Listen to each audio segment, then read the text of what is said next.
Well, hello there. Your Gillifay here, taking you back some more Pathfinder Kingmaker. As you follow me and my band of friends into Golarion. Our barony now founded, it's time to explore what's around us. Let us just check that there's nothing here that I need to do. Nope. Don't think so.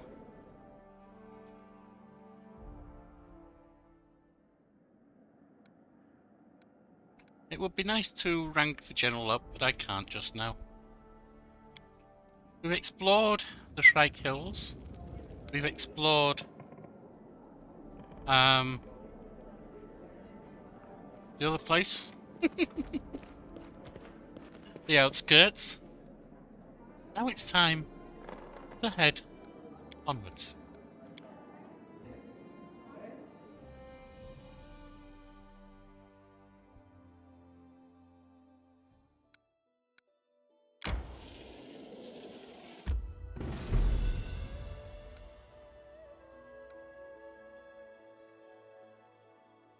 What happened there?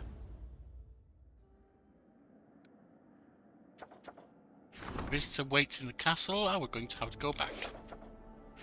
Treasurer requests your attention. We're going to have to immediately go back. Although, no, I will go there in a minute. Ford across the Skunk River. I knew this was close. And I want to go and check out this ford. I want to see if it's black. You know, Ford said you could have any colour you want as long as it's black. Is it an Escort or a Model T? Distance.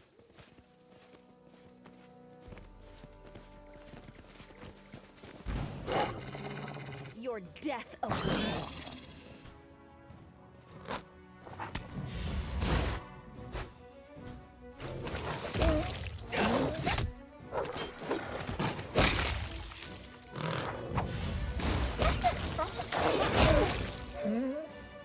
There we are. A bunch of them dead. Step, step, step.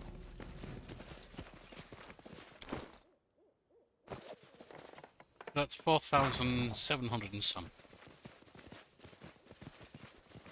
What's in wait for me there, I wonder? Don't know yet. We'll have to find out.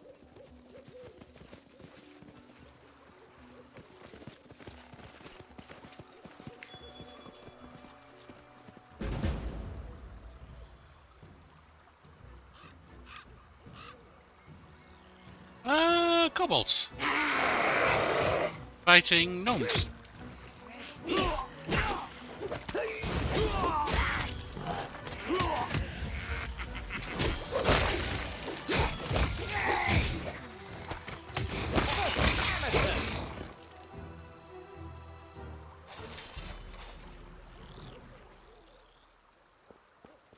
More kobolds come for a fight.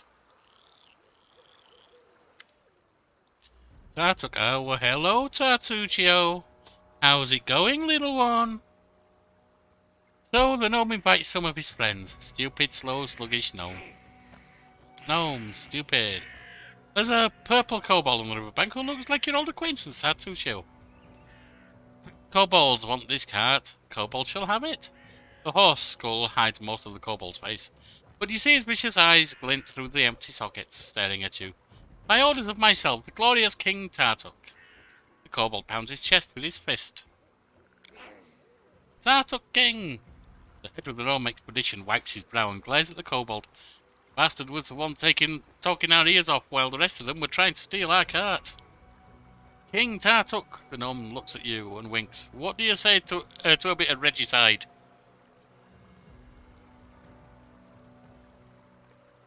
Tartuccio, I recognise you. What is this new disguise and why are you not dead? How dare you speak to the king? Kobold attack! Shield us! Shield us!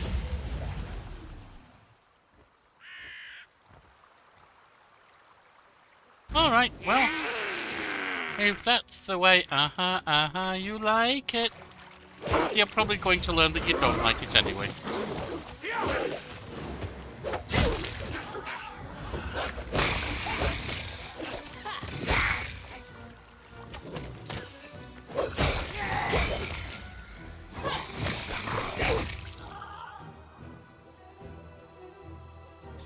see you soon enough. This is not over.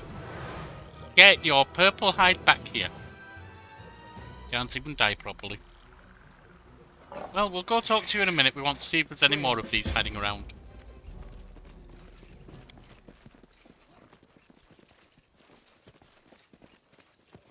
Wolves. I'll carve my name onto your flesh. Including a big one. Alpha wolf.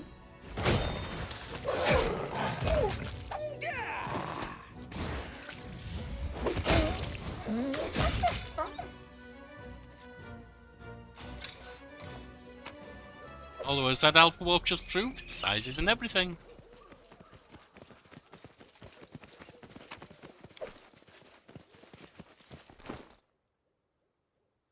I think we're all wearing those.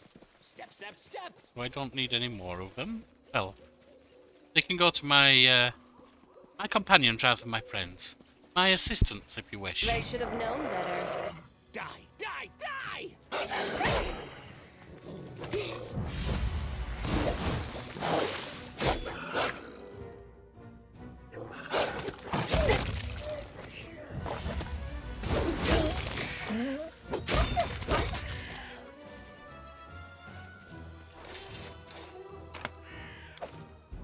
And we've got some kind of food to cook.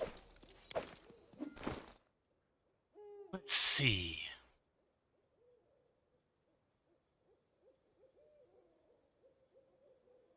There he says. Galtric out. Whatever that is, sounds delicious. I spy. What do I spy? That's one of the Forwards. No, backwards. Backwards. special things for the priest, I believe. The storyteller. Let's try down this area. Oh, there was that as well, wasn't there? Step, step, step.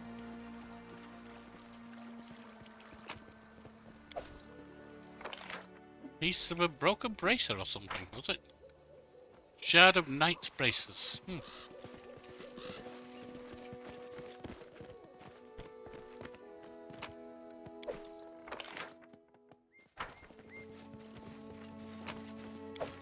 Alright, on we go.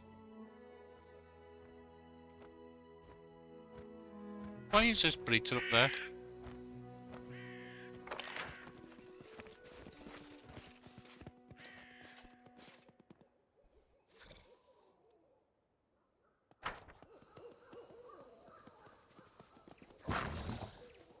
What's in wait for me there, I wonder? And more kobolds!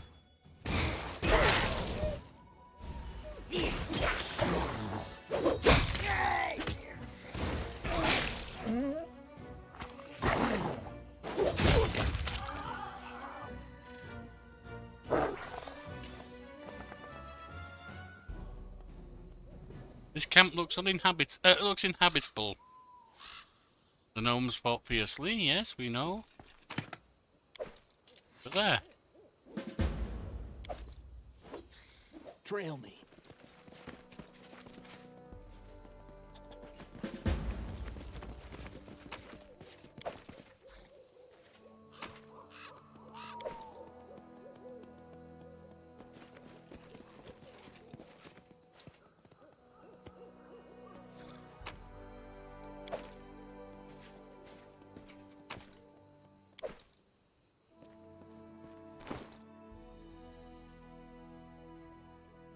It's just a side +1. Time becomes distance.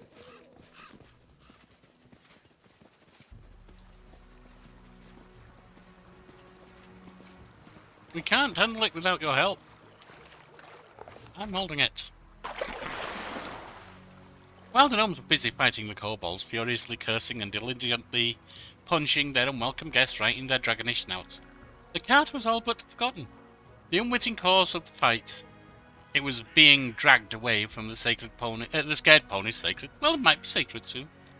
When it slid down the ford, sinking all the way up to the coachman's seat in the river. This was where the Skunk River flows into the Suskwater, and the current becomes excessively spiteful, cold, stubborn and turbulent. Having taken hold of the gnome's cart, the Skunk River must have decided to drag it down amidst all the commotion, but it was caught in the act. The surviving gnomes, led by the head of the gnome expedition, an extremely loud and crabby fellow, but not without some managerial talent. How can you tell? Were able to catch... Well, I suppose he might be managing the other gnomes. Were able to catch the cart before it floated away. Faces red and grunting from the strain, they struggled to keep it from drowning entirely. Just then a package fell in the water. With a heartbreaking splash it vanished beneath the current, only to resurface 10 metres down the river. No! The head of the gnome expedition moaned as he glowered at the package. That was Alchemy and Life, the latest issue. After plunging into the cold water, the ponies immediately lost their nerve. Swiveling their ears and twitching, they tried to chew through the reins and throw off the load. Why are you just standing around? Go help them! The head of the gnome expedition was visibly dissatisfied as he shouted. We set a crowbar under the cart's wheels. Set under the wheels, the crowbar wedged into position against the stones of the riverbed, making the process of pulling the cart out of the river easier. Tied a rope to the cart. 1, 2, 3, and the rope was securely tied to the cart, making it easier to pull out. A good lesson for every adventurer. Never leave home without a rope. Rope is your best friend.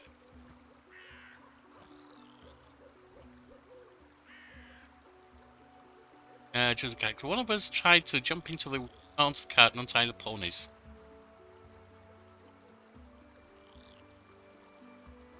None of us can... Well, actually... You may be the best for this. And you succeeded. Esprit nimbly climbed onto the roof of the cart and carefully crawled back to the ponies hitched at the riverbank. The ponies seemed to be relieved to feel a firm hand holding the reins again. They calmed down at once and allowed themselves to be unhitched. In just a few moments, they were standing back at the ford, ready to pull the cart from the river.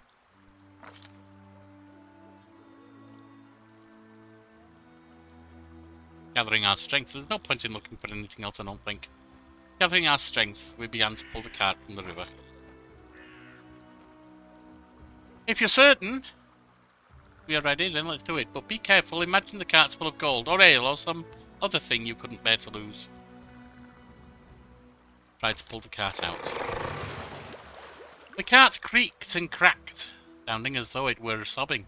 The board strained against the combined stress of the rushing water's pull against everyone trying to pull the cart ashore. Unfortunately for the cart, both sides are of equal strength. Something had to be done or the poor cart would be torn to pieces. That's possible. That's not good. Not good. It's not good. Alright, law of nature. The exhausted ponies had worked themselves up into a lather and foam coated the bits in their teeth. The Baron tried to calm and reassure them. Has everyone... I thought we just freed them. Alright. Magic ropes, obviously. As everyone struggled...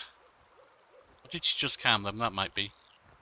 Together for a while, the cart finally made it out of the muddy riverbed and rolled back onto the rocky ground of the wading ford, prompting some seemingly indignant sloshes and squelches as the river released its trophy and rushed along in eager search of prey.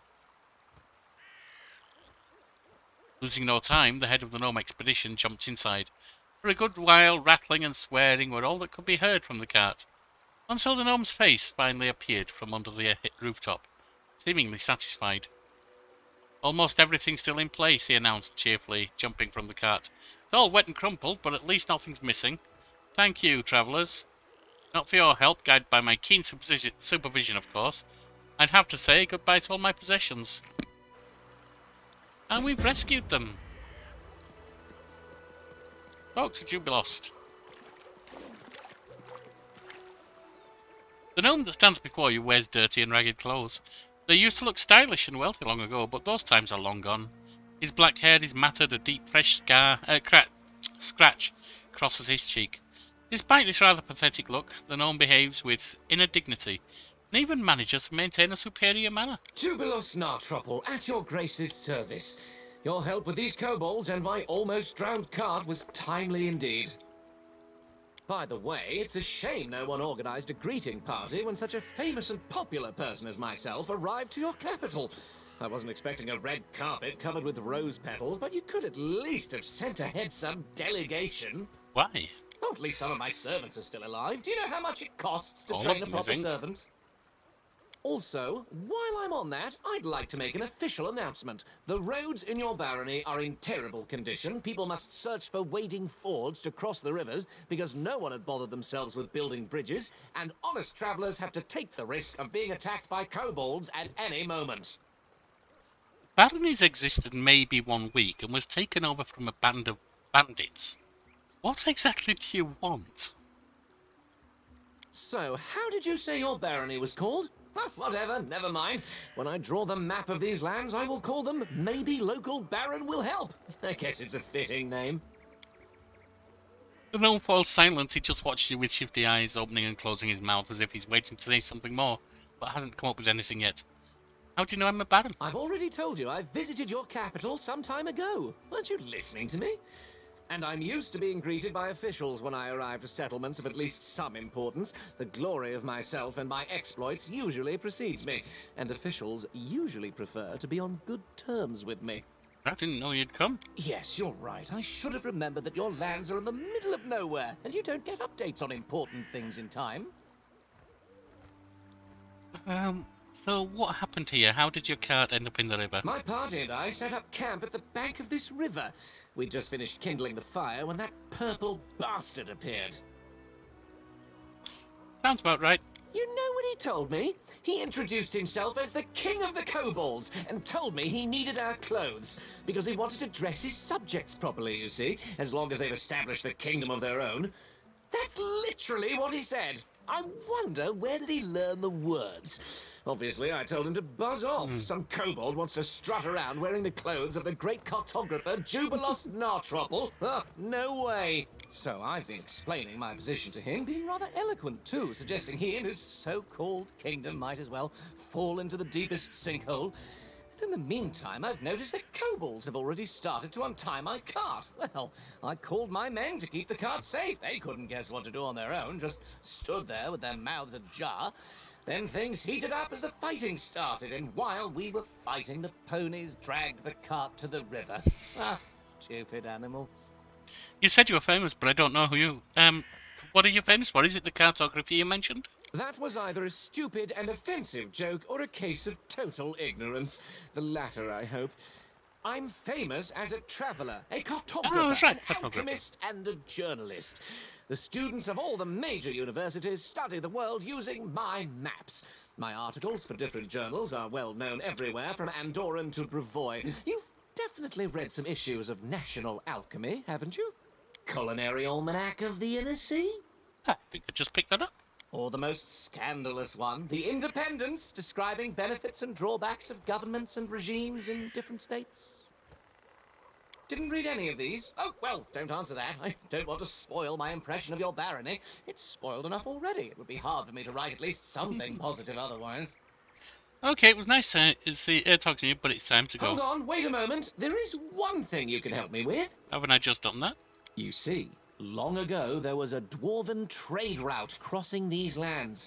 It connected Five Kings Mountains and the north. The route was so important to the dwarves that they were generous enough to set a number of outposts along it, manned with armed guardians to provide protection for the traders. One of these outposts must be somewhere nearby, lost and completely forsaken, but nothing can avoid the watchful eye of the great cartographer Jubilos Nartropple. I will find this outpost, and I will mark its location on the map. You can trust me on that. Tell me, is this old dwarven outpost abandoned? Is it possible it's now used by trolls as a lair, for instance? Why not? Dwarves like being underground, trolls like being underground too. It's quite possible after dwarves left, their warm and cozy place fell into the hands of less attractive creatures. I'm looking for the troll's lair. Maybe we're looking for the same place. Let's join our efforts and start looking together. Well, you proved to be a capable companion in a case of emergency. I guess I can entrust you with covering my back. Let's go. I will send someone for my cart later. Go wait at the palace. And now we can leave.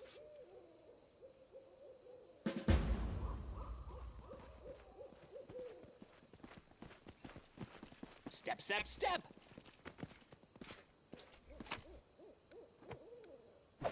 Little sleepy. That's okay, it's almost midnight. Very almost.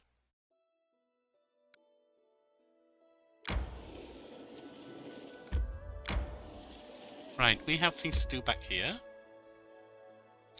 Go to the main square first. Sell what we picked up. We don't need.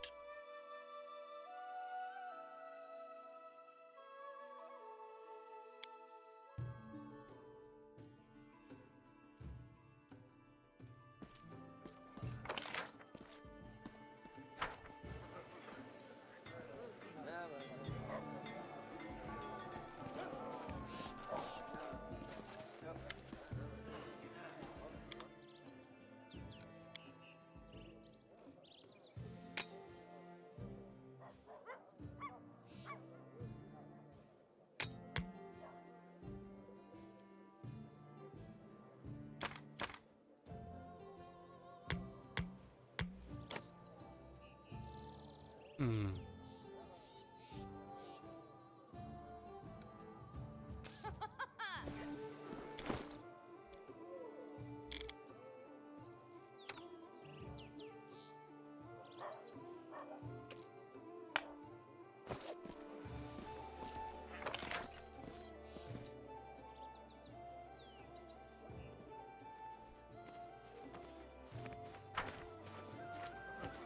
And we have a visitor, apparently.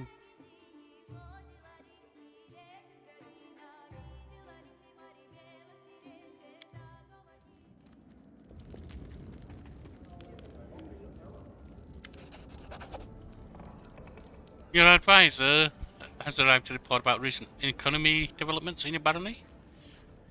Community +3, economy +1. Support the treasurer's endeavours. I just want to open something, a little file here.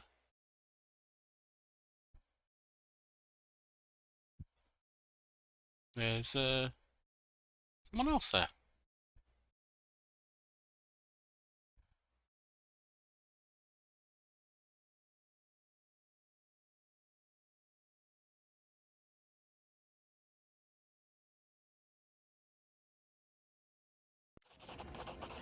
Your Grace, we are victorious. We fought off the spider invasion and defeated the strange dryad who led them. As a sign of gratitude, your subjects have a special reward for you.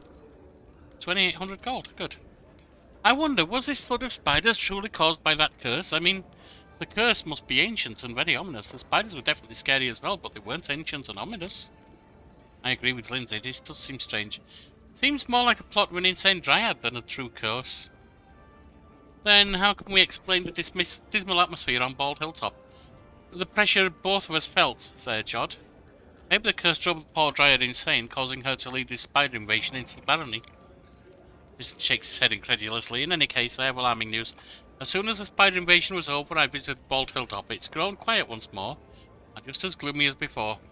I don't think the curse was broken, just lying low. It's a monster that rests before it feeds again. What again? I am sorry for bringing bad news. Unfortunately, we failed to defeat the curse for good. How much time do we have? Oh, a fair amount, to say half a year or even more. Now that Bald Hilltop is quiet again. I can barely feel its evil will. I'm sure we will have enough time to prepare for the next attack. I want to deal with this problem once and for all. What do you recommend?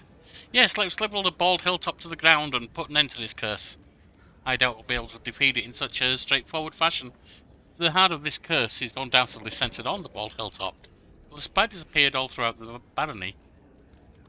I don't think we're going to do any damage to the curse by destroying the hilltop. I would expect exactly the opposite. We'd only provoke it into attacking again immediately on the heels of the last. No, the best we can do for now is make sure we're prepared for the next attack. Don't be such a pessimist, Tristian. We might still be able to overcome the curse, but only by studying it thoroughly, Your Grace. I will gather all the information available in this situation and get to work. Well, let's prepare for the next attack.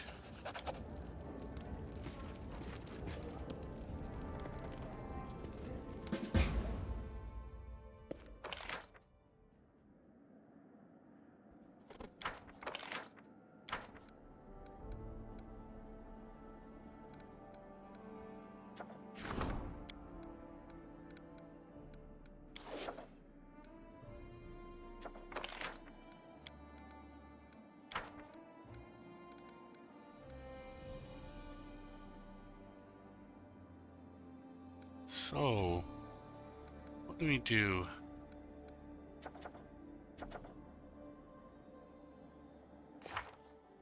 Got a couple of days.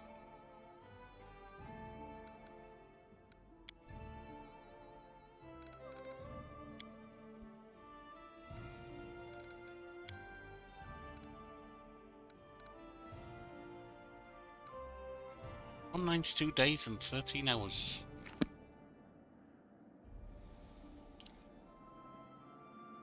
Oh, what I want to do...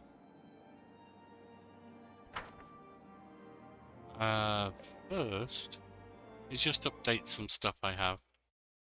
So I'm keeping notes to keep track of where we are.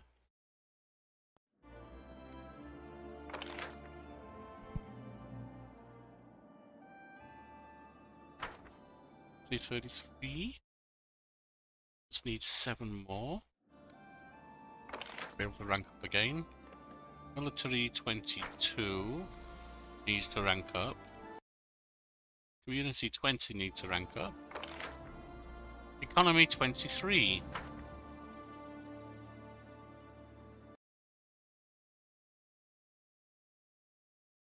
Needs to rank up. Actually, community should be able to rank up too, but isn't doing. I wonder why.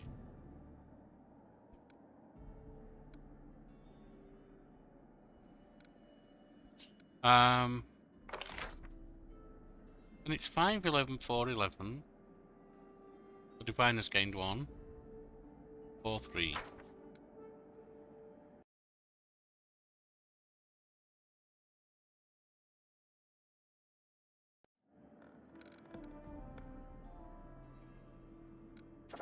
You have 3 days for each of them. 5 for her.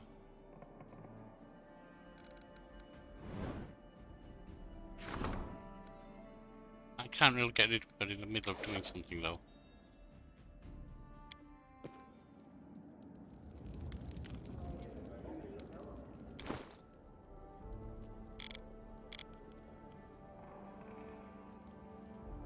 I don't need that.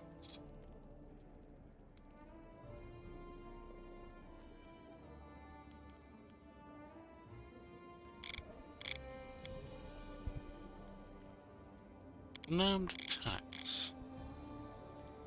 Natural weapons. I don't have anyone on that.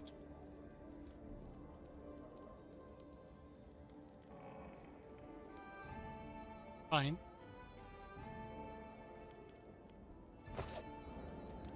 Fine. Let's just move on.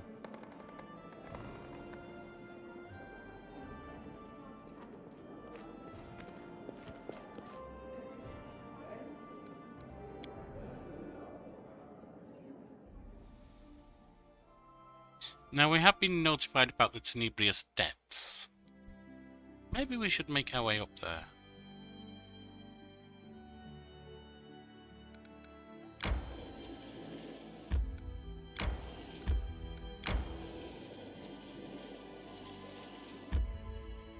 There's also this glade in the woods, glade in the wilderness.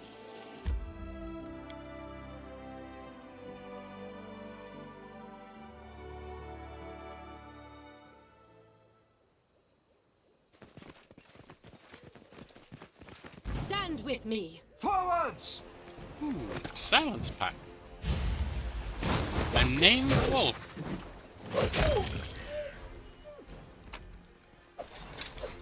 What's in wait for me there, I wonder?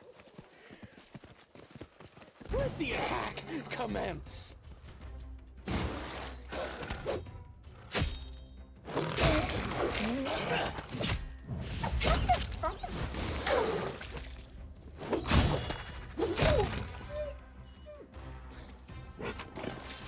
And that's them done. Step, step, step!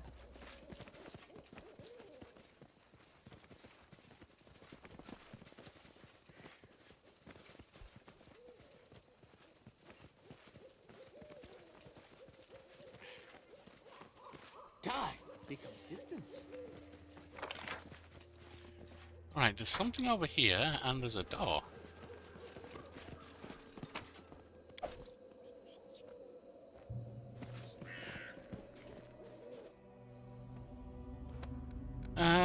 I haven't checked these in a while, and I should have done. You're not going to be using that, are you?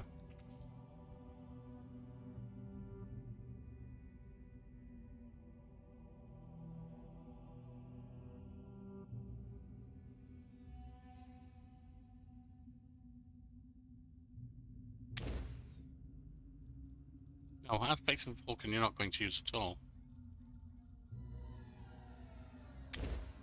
Extra magic fang.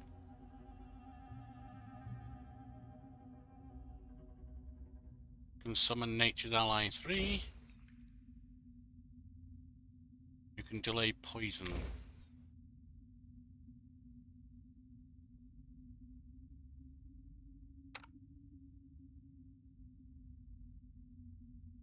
Prayer, definitely.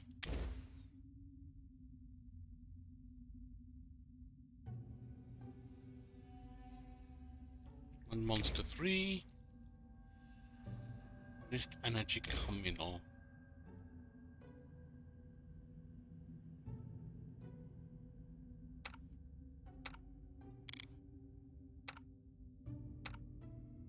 There we are. Now.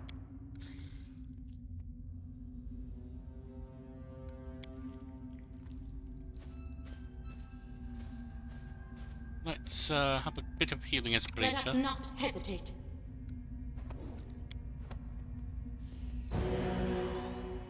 Give that to her. Inimosi tradisi.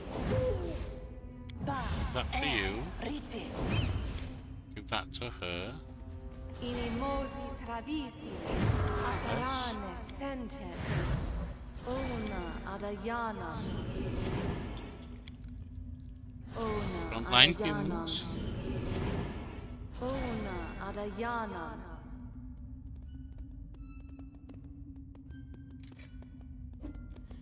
So that's that. You can give that to them. Inimosi tradisi. Our time has come. Shall we move? We shall move. Take aspect of the bear. We'll give that. And the wolf can have that. Everyone counts on me. That's fine. Riti. Exercise me. Riti. Exercise rock hard. Riti. And blur the front. Now, Ea, Orama. Now, Ea, Orama. Now, Ea, Orama. Good. That should be. You don't need two of them.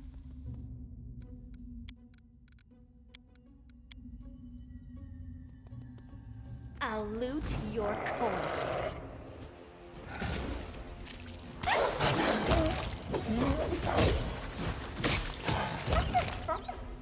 That's them down. Trail me.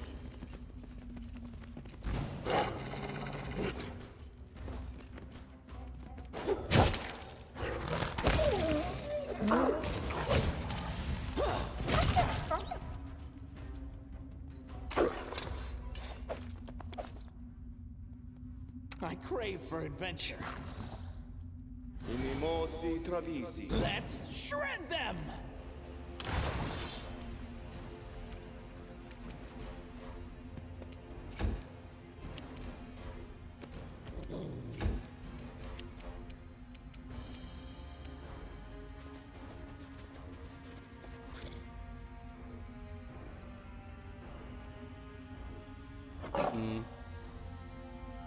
I don't know that there's much I can do but fight directly.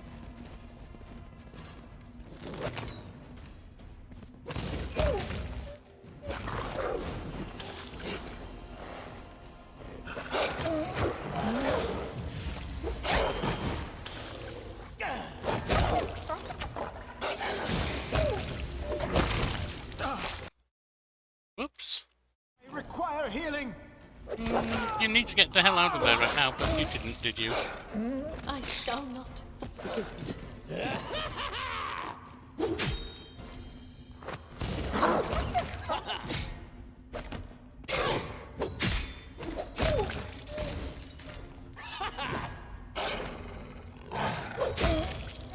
They're down. We should prepare.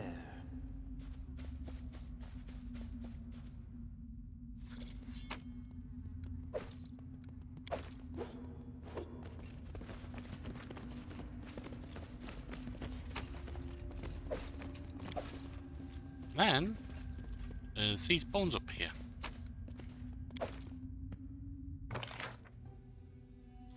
Doesn't look like there's anything else in there, mind you. But we took the walls down. That's 5,516. Whereas I am at what now? 2,889.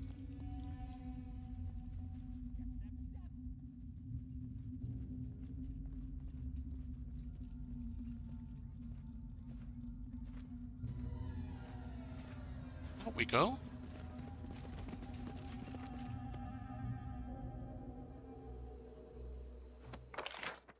Oh, there's a little bottle over here or something. Boots of some kind. It is a bottle, look.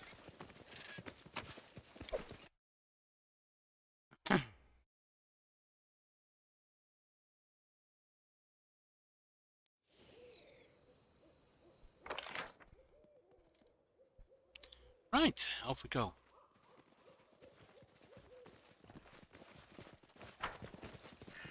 What's in wait for me there, I wonder?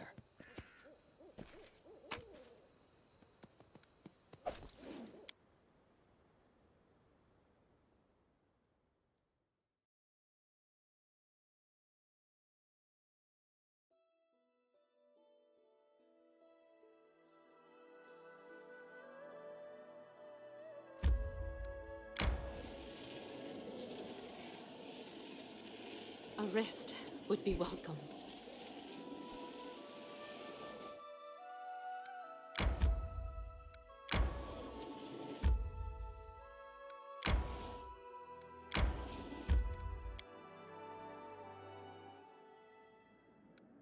More events. Regent demands your attention.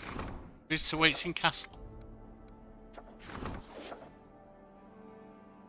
Well, we're a bit far up here to just leave for that, so let's continue.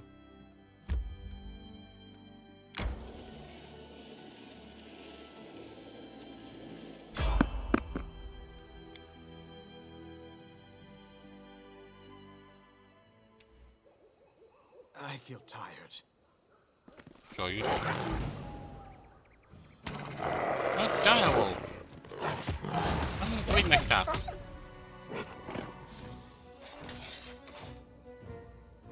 And there we saved Kingmaker again.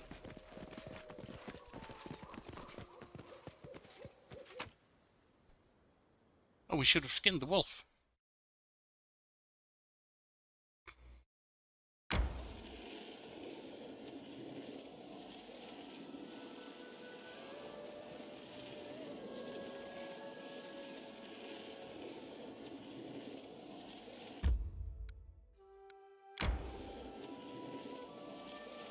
Is it round here?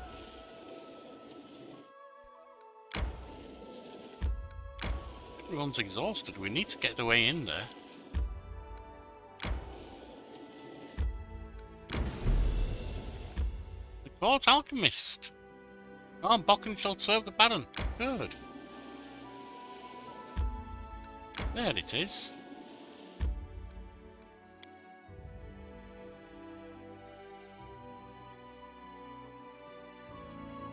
Life is a burden.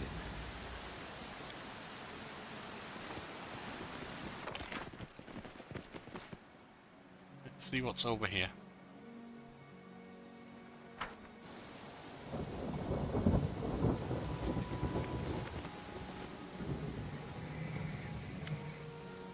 The silver dragon stares at you for a long time unblinking. Maybe it's just a trick of the light. but you think you see a heavy mercury teardrop roll down the pearly eye. You have answered my call, Protector of Golarion. I will have you know, no one has ever returned from these caves alive. Many valiant heroes before you have sacrificed their lives to bring victory one step closer. I have not forgotten their feats, nor will I forget yours. Who are you? Tell me about yourself. What do you want to know? Who are you? My name is Golarion, a loyal servant of Apsu. Thousands of years ago, my god appointed me to watch over this place, where deep in the depths there hides a great evil. I knew at once I repulsed the smell of the beast, but it took me centuries to locate the egg that he left.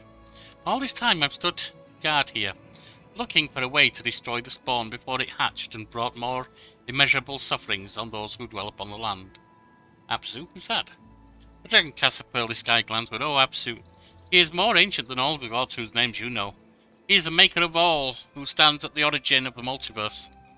Few mortals remember him, but we metallic dragons still praise him in our prayers. Is it just me, or are you really sad? So many heroes passed here, noblest souls of Golarion, selfless protectors of their homeland, ready to sacrifice their lives to save it from the spawn of the beast. I remember each and every one, striding fearlessly down into their thick darkness. Almost none of them have returned, and it's not my fault. The dragon lowers his huge head. True repentance can be heard in his sonorous voice. I made a mistake, and they paid dearly for it. You see, I never understood the true nature of the monster. For many years, I and the heroes who answered my call would wander these dungeons thinking about the monster larva was the greatest threat. It was only when I found the egg and touched its shell that I realized the spawn had turned the entire dungeon into its nest. Madness, mortal. Darkness and madness are the monster's sword and shield, its food and material that its shell is made of. The heroes I summoned here descended into the madness. They lost their minds, and the spawn of the beast fed upon their insanity. Somehow I avoided the same fate. They went down into the darkness, driven by the noblest intentions, and were rewarded only with eternal torment. What are you doing here? I'm guarding the spawn of Rovagug that sleeps in the caves beneath us. All right, well, thank you for your answers. What feat do you expect of me? An egg laid by the abominable Rovagug has cursed this dungeon for thousands of years. The larva of the beast will destroy half of the river kingdoms if it hatches. The shell that surrounds it is a labyrinth of darkness and madness, inhabited by thousands of its former victims. Hundreds of heroes perished as they sought a way through it. But now I understand where the egg is, and the path to it is almost clear. Almost. What blocks the way to the monster? Oh, that is the saddest and scariest part. The spawn of the beast feeds on nightmares, and its very shell is made of madness. The caves around are filled with insanity.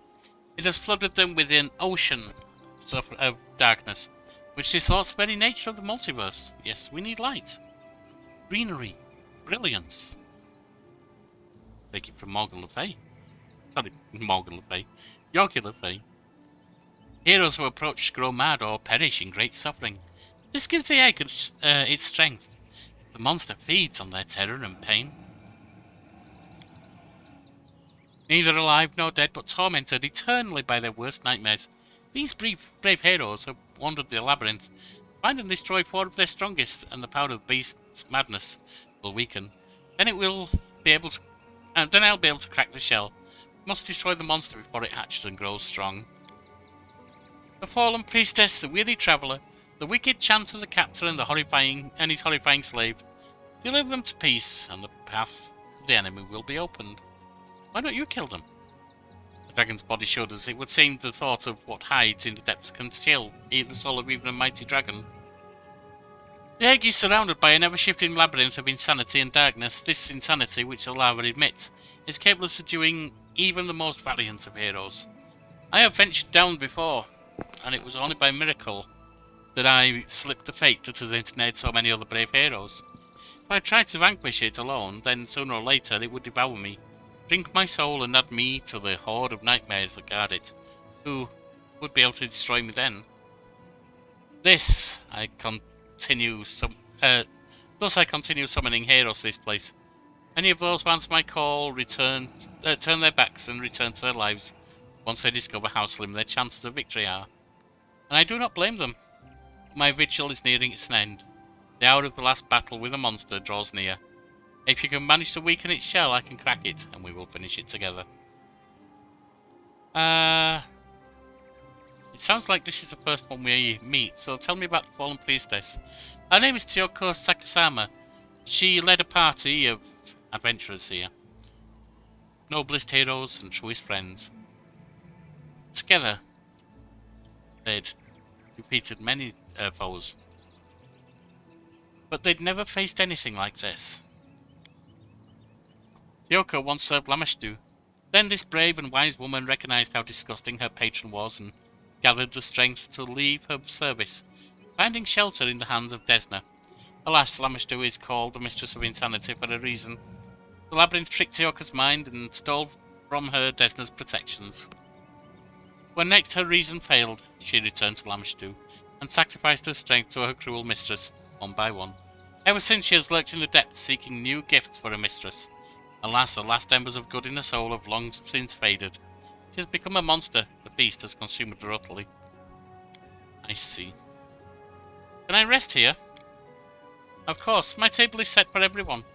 Eat and rest as much as you like. Down below, in the darkness, you will have to be at your best.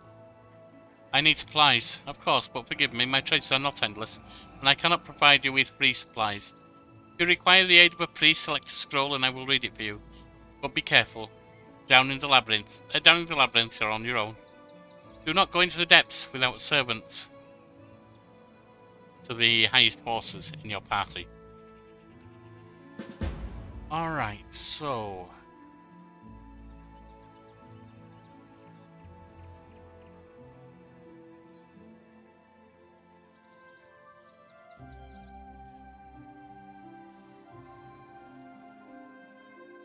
looks like you don't have anything that I need right now.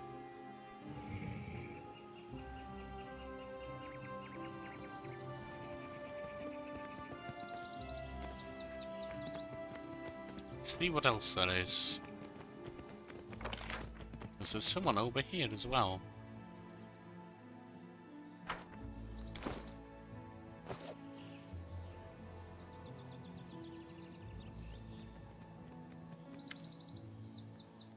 A tall, bulky fellow with shaved head studies you closely, paying special attention to your equipment. He grins.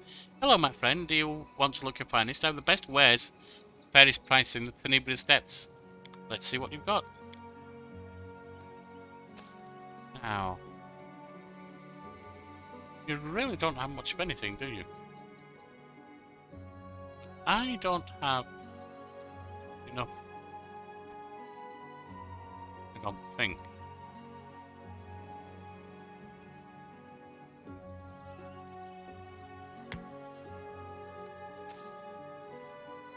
I don't think I do.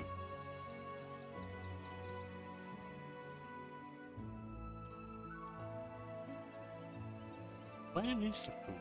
Where has camping supplies? Oh, we have 14. We can rest twice. That might do. But first, let's rest before we go in.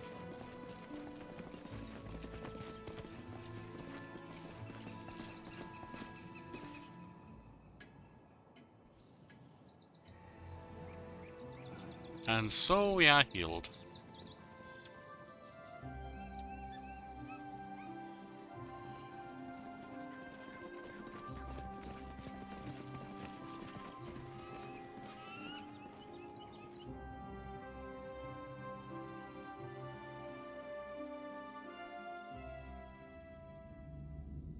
Well, this is a creepy place. What do we have? We've got 2,200 and some. Unimosi travisi. Unimosi travisi. Unimosi travisi. Unimosi travisi. Quadritium durinos. Good. You Together we stand. give that to her. travisi. For yourself. Riti. Less. Aperane sentes. Protection from evil. Adayanon. I don't know if we're going to be attacked with anything. Well, we're going to be attacked with something. I mean, anything that we can do anything about. Inimosi Like travisi. energy.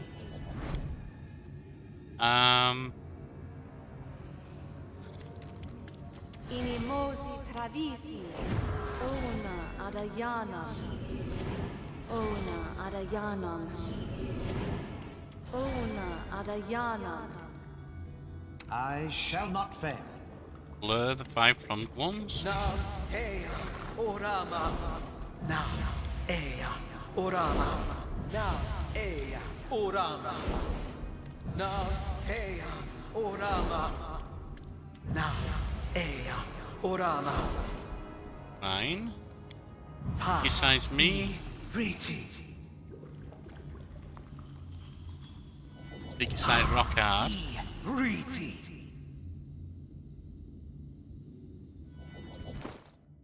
And you +8 and +6.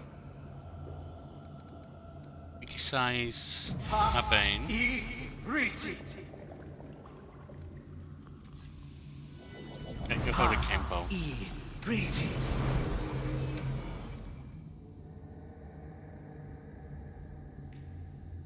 Right. What's in wait for me there, I wonder?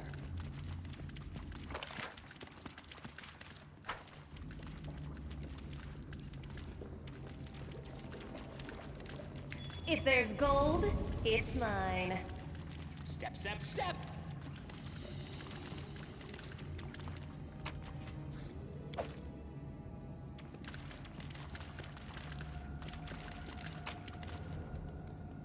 Helmet.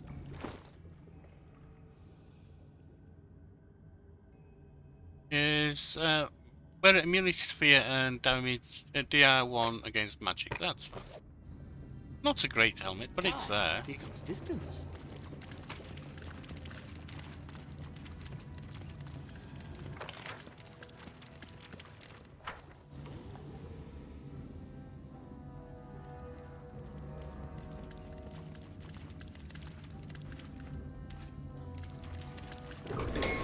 Alright, through we go here.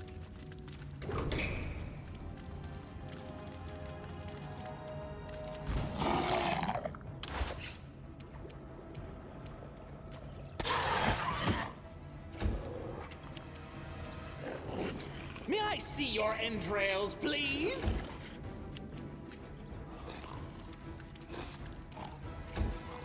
And we have rats. Stab their backs.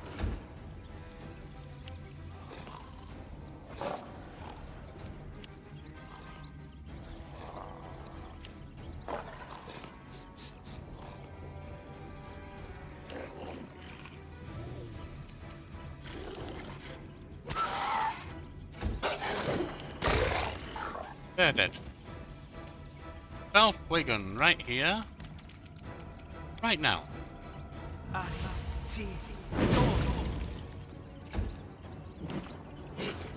don't know that you can actually do anything. Yes, you can. Rats you can hit.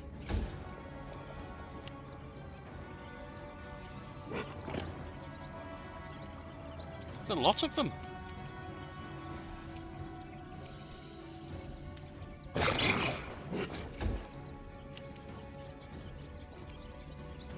Strike as one!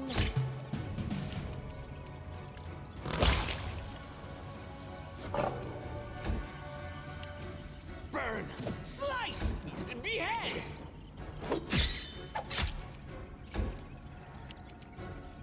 Cover me. I think we're okay doing this now.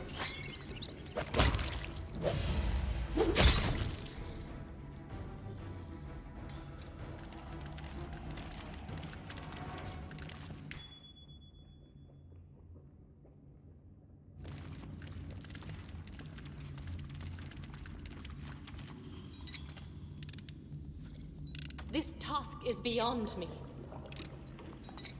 Hopefully not. The deed is done. So you just needed a little confidence.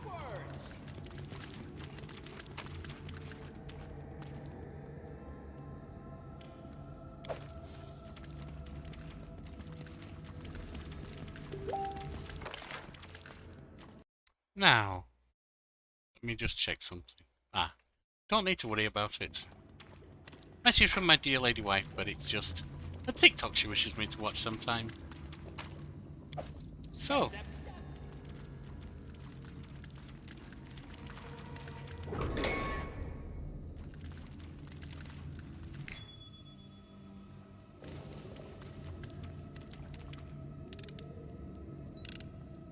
I have managed. What's in wait for me there, I wonder? We will Aim prevail. Alpha Wolf. Oh! And they can do int damage.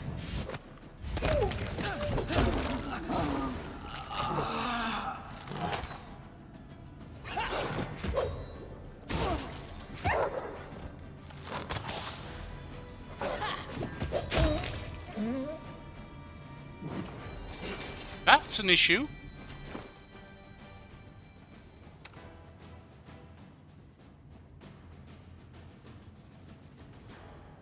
I don't have restoration magic.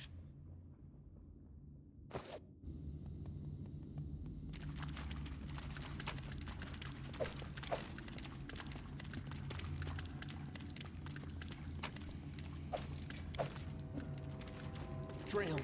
What's that glitter?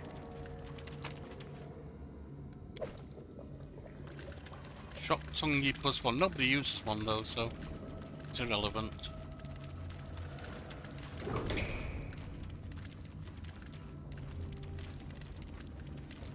Time becomes distance. Save. See what else we have here. Die! Ooh, Die! we're not going that way. Yeah, not going that way. Everything has a price. Enemy near. Your death awaits.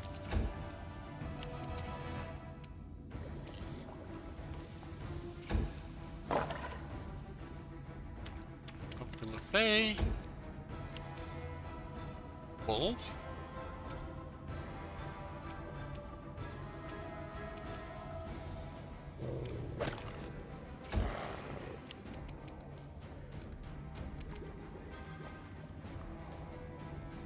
Let's go here. And pray.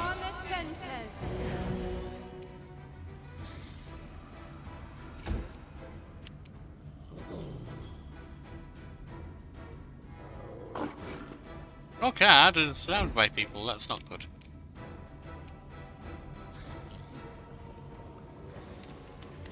Monitor lizard. Hey.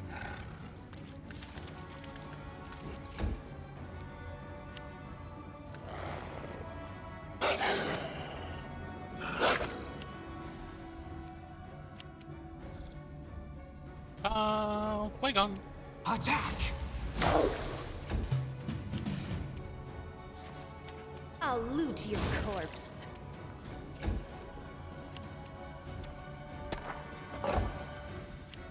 Let the attack commence. That's one down.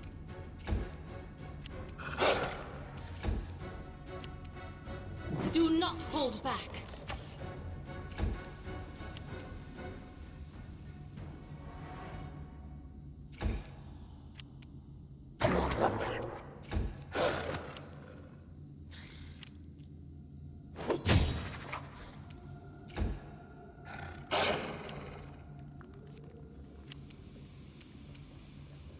A solid plan. Stab their backs.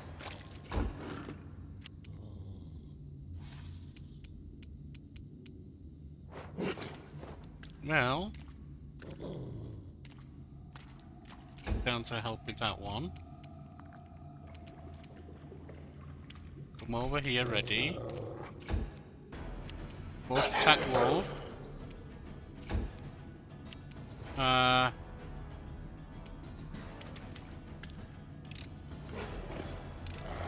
I do not believe this is possible.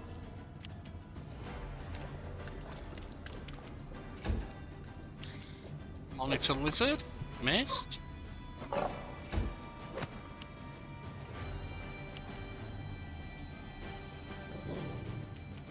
Bane. You're dead.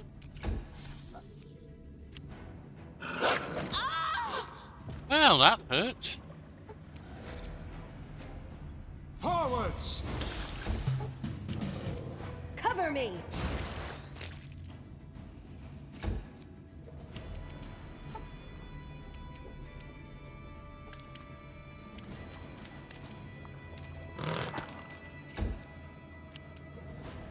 May I see your entrails, please? We shall overcome.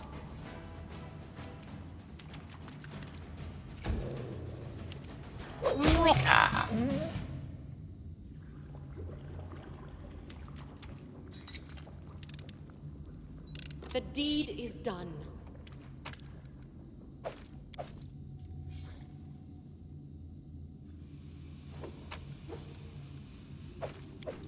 Step, step, step! Oh, a chest up there.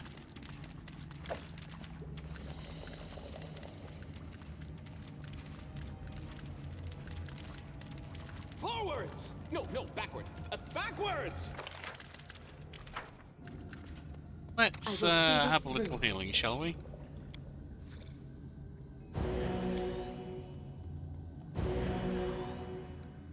Yeah.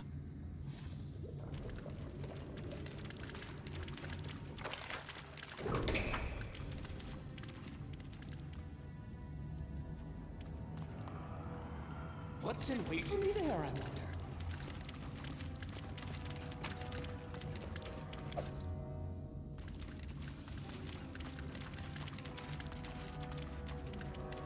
Did I leave something in there? No, I think it's just flagging it's a chest. Law religion. This task is beyond me. Did not work.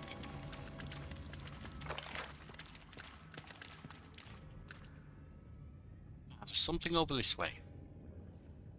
There's something up this way. It looks like it might be. Nope. Maybe not. But there is something this way. Where am I?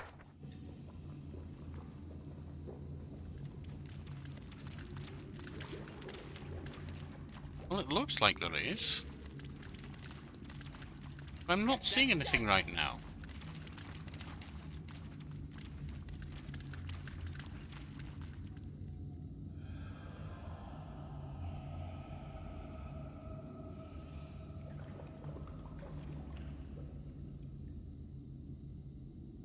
It looks like there's nothing else.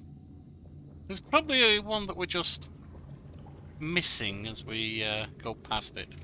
So we'll come back in another level or two.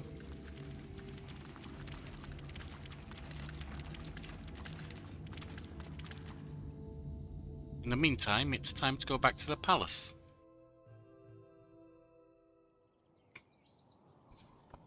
The Hellhound wants to join us.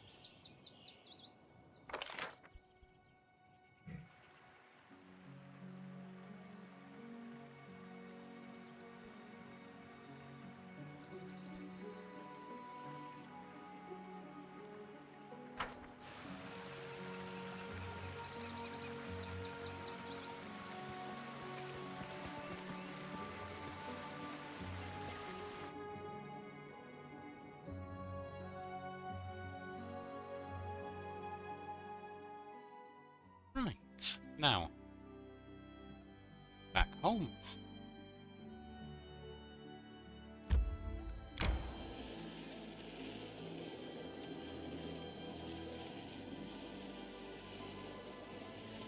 Ah, we can access from here. Hands of gold, success. The Regent offered a fair and reserved the best spot. Offered. Organised weddings reserve the best spot for the young artisan tent. Community 3, loyalty 1, economy 1.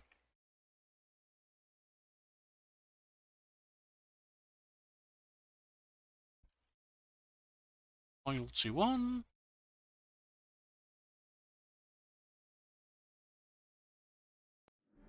Economy 1. Good. That's a good one. The councillor helped the local citizens gather a militia to protect their houses. Unity 1 loyalty 4.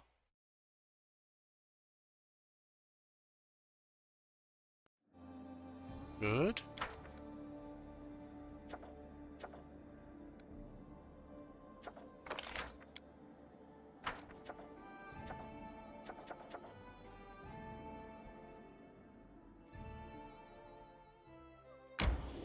Right, make our way down there.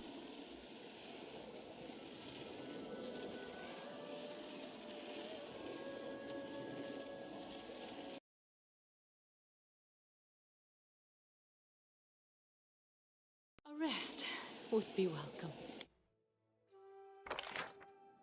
Trade taxes failure. The treasurer allowed merchants to pay lower taxes, hoping to attract more trade. His actions helped mitigate losses of the treasury. Alright, so that's -1 on that. On economy.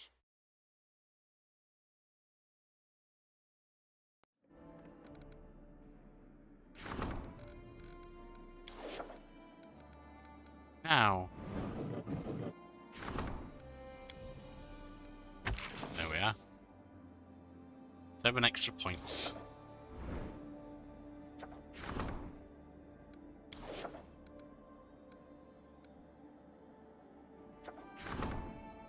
Support the treasurer. Trade with Satowa. We can't do that right now.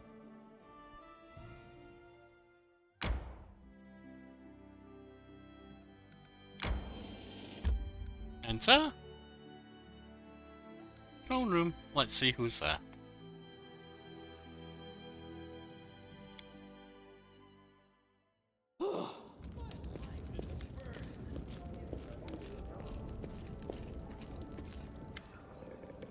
The man before you reeks of vanity. His black hair is curled, styled and generously waxed from the hair atop his head to the points of his moustache. His cheeks and forehead are powdered white, giving him a pallid look. His hand rests casually on the golden hilt of the rapier.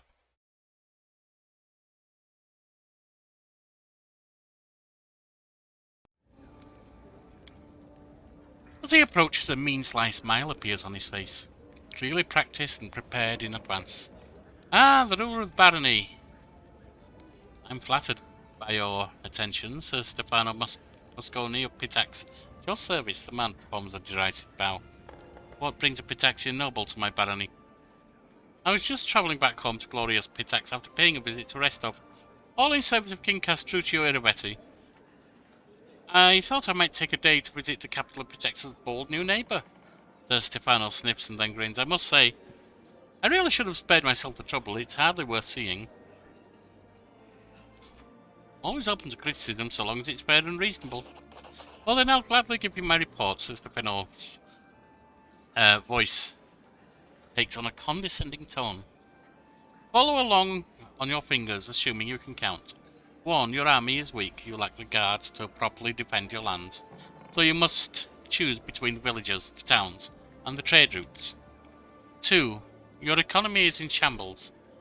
You have to personally resolve an issue of tax collection from some lowly inn, and it seems your treasury even depends upon the handful of coins. And 3. Your culture is, well, non-existent, really. What do you even have?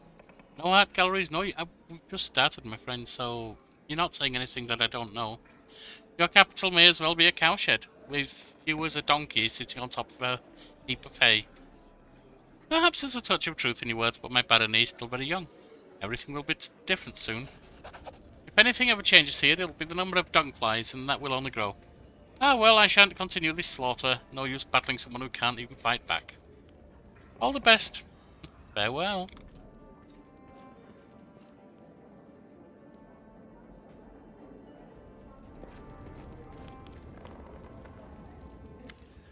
Valerie enters the room, fiercely stabbing her heels into the floor as she approaches.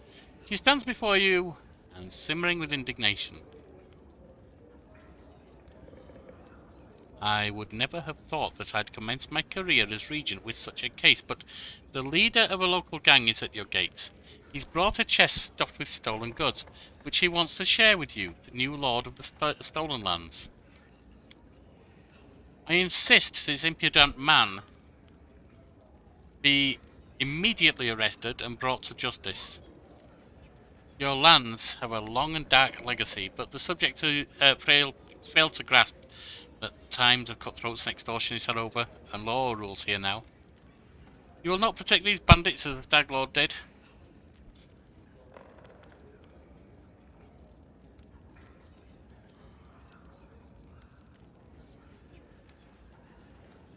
You know what to do. I'll personally arrest him, that's fine.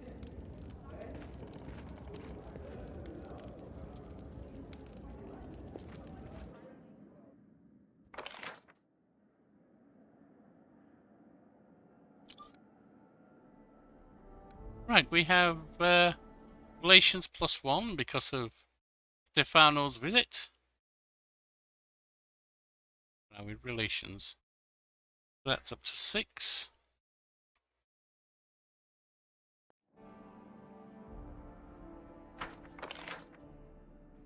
Community +1 makes that 25.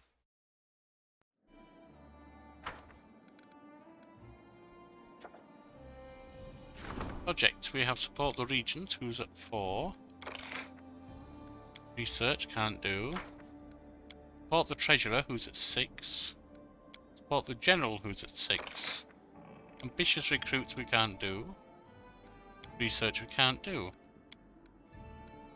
Trade with Satoba. Alright, send support the regent. And community is now rank 2.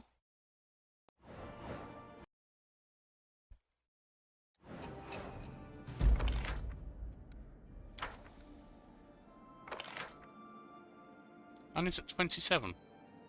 Actually, there's a few changes here that I hadn't seen before. That's at 27, needing 13 to rank up.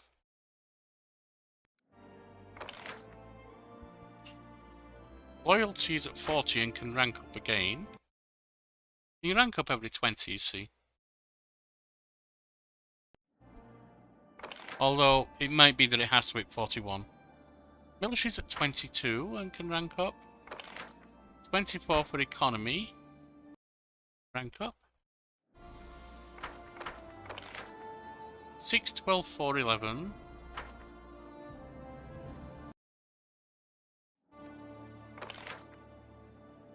Four and 3. Events. Well, support the treasurer for a start. Visitor waits. Heartbroken mother begs for help. Councillor waits. New troll sightings.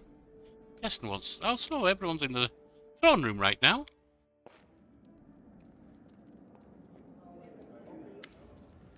A peasant woman, her face soaked with tears, approaches you quickly. Oh, your grace, woe is me. I've met my darkest hour. You're my last hope.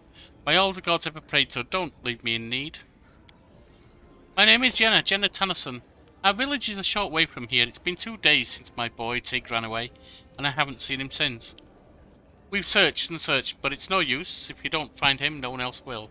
Do you have any idea where he might be? There's this old hag in the Nalmarch, the Swamp Witch. I won't say her name out loud. Don't you even ask. The mere thought of her chills the blood in my veins. She has the evil eye and she eats people. She even turns into a black raven and soars into... Are you sure you're not just eating too many strange mushrooms? Do people disappear frequently here? They sure do. Alright, I'll try to find him for you. Loyalty up +1.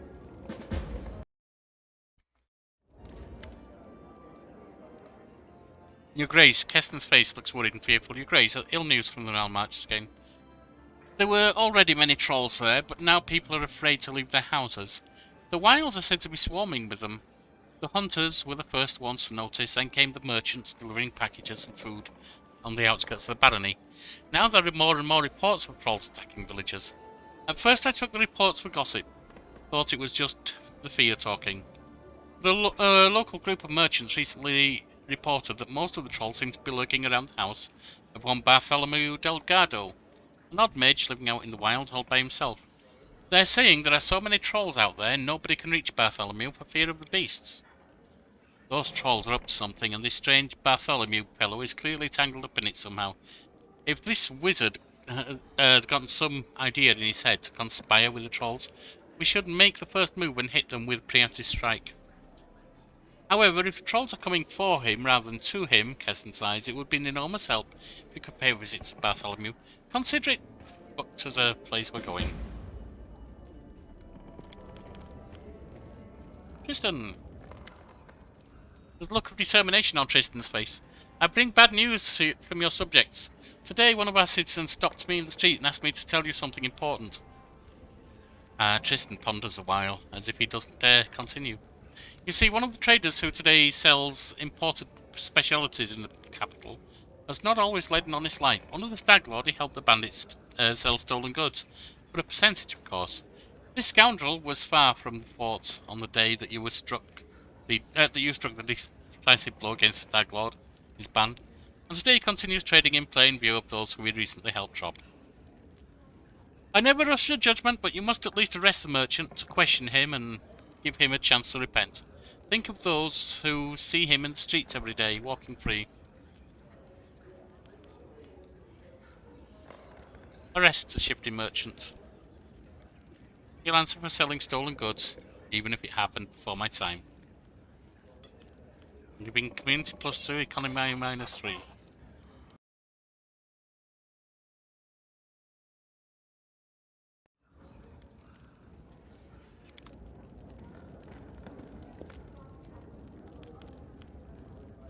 And some build points.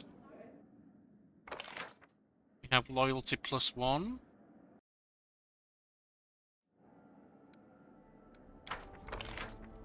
We have military +1.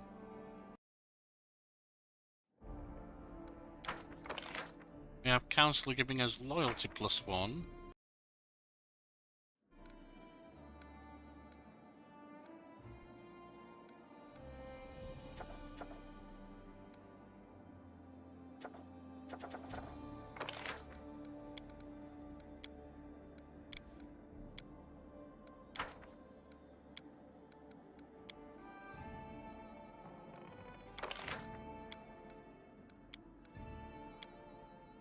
Love of the people. The cost of buildings with static loyalty bonus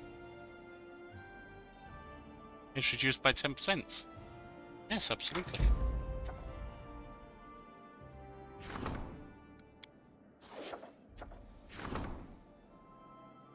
Our economy is going to go up to rank 2.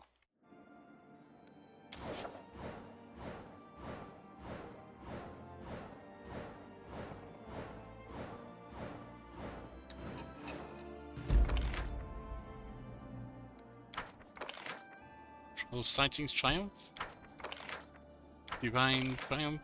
The love of the people. The project is complete. Let's just see where we are now. 29 on community, yes. 42 on loyalty. I have 43 for some reason. 26 on military.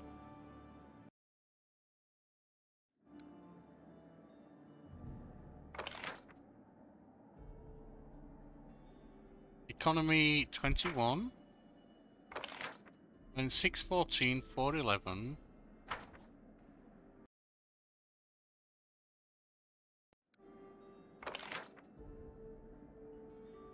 Four and 3.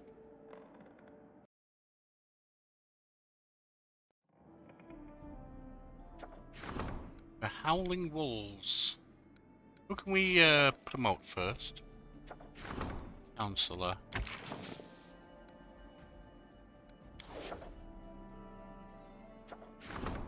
Alright, Valerie. Take care of the Howling Wolves. Hey, Magic. Arim. Take care of that. Problem with taxes, we'll deal with that. Troll raids, Reggie.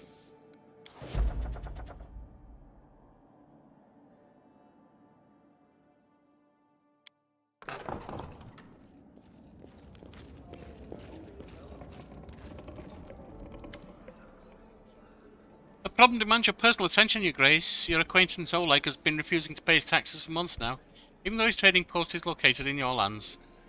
The fool didn't realize he should have come to you immediately, but even so, please lend him your ear. What's the matter, Oleg? Oleg grimaces, making a clear effort not to spit on the floor. Oleg, why would you do that? I helped you out, didn't I? Since the moment you founded this barony, Your Grace, I became your subject. He grits his teeth. But I'm still still the subject of the Aldori in Restov. I see. When you brought down the Stag Lord, I thought my troubles were over, but no. Oleg shakes his head. My whole life I paid taxes to Restov. Now on top of that, your tax collectors darkened my doorstep. Oleg, who would you rather pledge allegiance to, Restov or myself? Oleg looks like he's surprised to be asked. He thinks for a moment and then realizes he's making an extraordinary effort to be polite. Forgive me, Your Grace, but regardless of what banner they all fly, all tax collectors are little more than bandits to me. Advisors, thoughts? Your Grace, the Aldori Sword Lords are true allies and the backbone of the barony. I would hope you would still value Lady Jamandi's support and won't let such short-term interests undermine our alliance. Oleg is more important than a few months' worth of taxes. Collecting now would ruin a kind and honest, if somewhat clueless man. Please keep this in mind, Your Grace.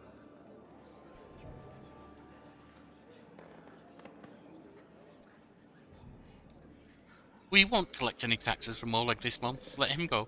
I'll discuss the matter of Oleg's fealty with the Sword Lords in Restov so we can determine whether he should be bound to them or to me. Oleg smiles faintly. Well, I thank you, Your Grace. He bows awkwardly, then rises, embarrassed. That's most just of you. A wise decision, says Castle. Could you wish, I will write to Lady Jamandi myself and explain the matter to her. Perhaps she'll agree to a sensible sharing of taxes between the barony and Restov. I'm certain we can reach an agreement with Jamandi and acquire the trading post in short order without direct conflict with the Sword Lords. I should hope so.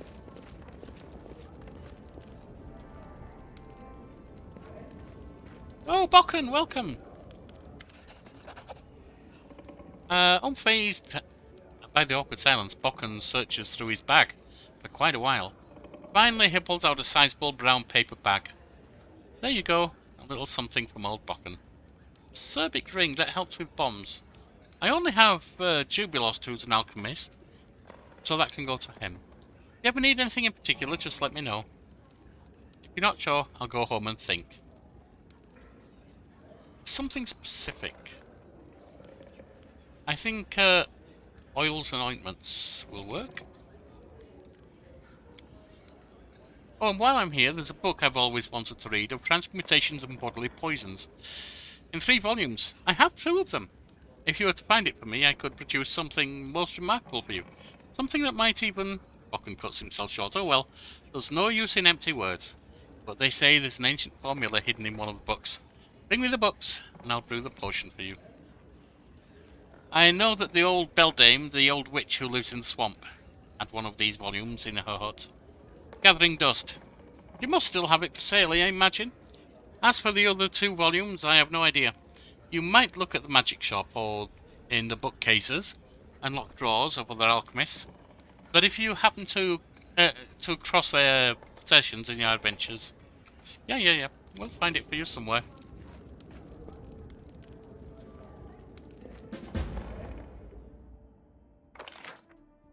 Problem with taxes, economy 1.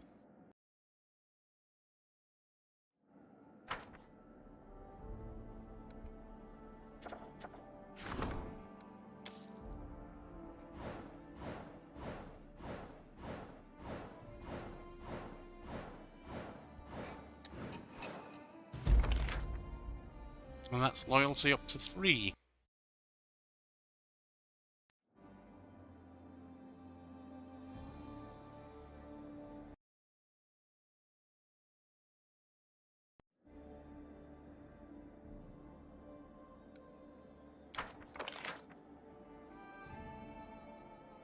The Howling Wolves is a failure, loyalty and military down 1. The people answered the regent's call to unite and slaughter the wolves. However, when the wolves approached the village walls on the night of the raid, the would-be hunters fled to their homes in fear. The beasts ran throughout the settlement unchallenged and devoured helpless livestock. Now.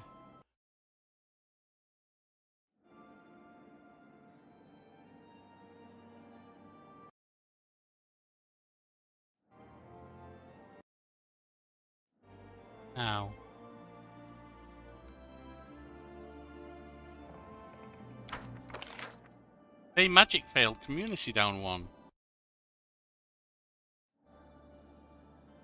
Priests failed to lift the phase curse from the settlement. Unfortunate. We check I have it right. 28, 41, 25, 22, 6, 14, 4, 11, or 3. Yes.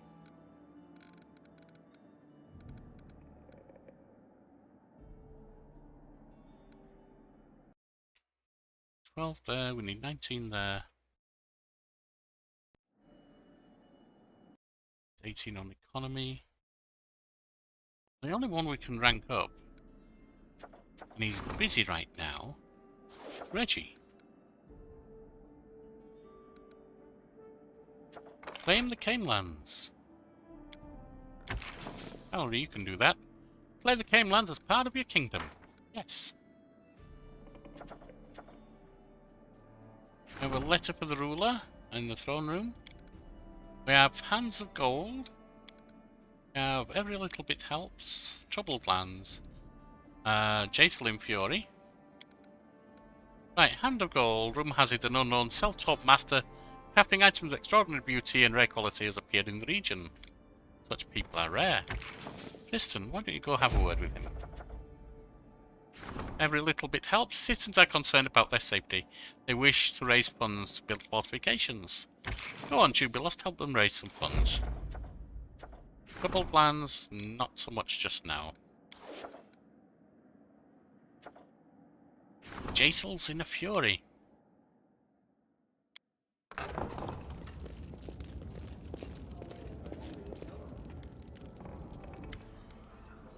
Inio, the travelling merchant. Inio, a half-elf merchant who recently appeared in the capital, falls to the floor in front of you. Jaethal stands beside him, looking quite unlike a normal self.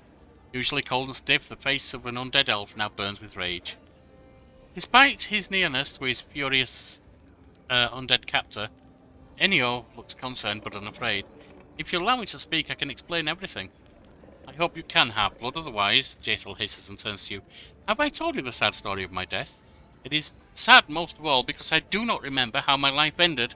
I wandered exhausted through the wastelands beyond the borders of Keonin until I could barely see my path. I stopped to rest, or perhaps I lost consciousness. When I came to my senses, I heard the call of my goddess, returning me from the dead. Was it poison? Magic?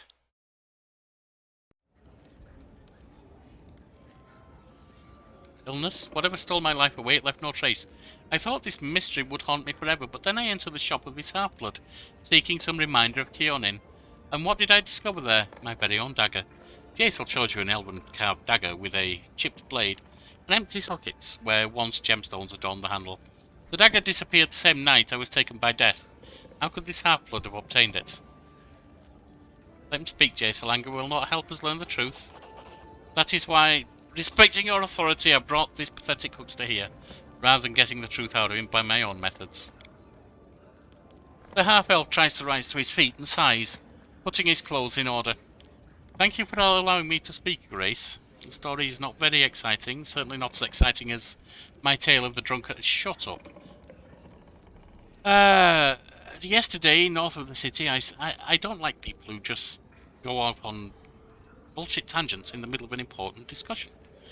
Yesterday, north of the city, I stumbled upon a dead boar. There was no one around, but the dagger was protruding from the miserable beast's neck. I don't know why the owner would have left it in the carcass. Perhaps the beast escaped from the hunter, taking along the weapon that had injured it. So I inadvertently decided to keep the item I'd found, thanking my luck, and never suspecting the price I'd pay for it. Where did you find the carcass and the dagger? In the vicinity of the old sycamore. Oh, well, we can go back there. Anyhow, you face serious accusations. Are you sure you can say nothing more in your offence? I'd be glad if I could, but alas, the bright yellow-green eyes of the half-elves are calm. The dead boar is my only witness, but I believe in your justice, Baron. I have faith that you will investigate my story and sort everything out. We'll investigate the matter further. Let's start by checking into your story and seek out this unfortunate boar. I'm grateful. It's important to me.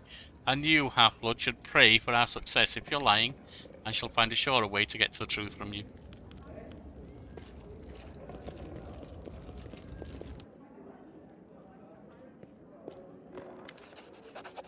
Your Grace, today a letter from Brevoy was delivered to the castle, written by Fredro Sinnet, a paladin from the Order of the Eternal Rose. It appears that Sinnet is claiming right to one of your companions, who was brought up in his custody. Well, I'll leave it for you to handle. That's ridiculous. Hi, Bokken.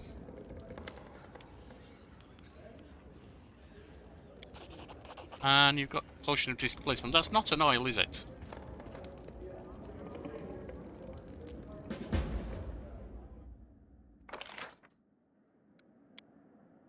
Jatel in a Fury, no gain. Ruler, let up the ruler, no gain. Old hilltop. Research that.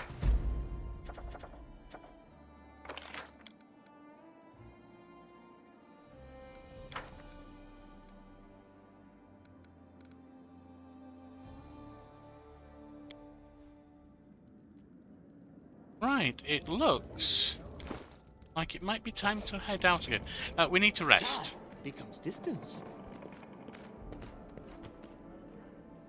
Just quickly.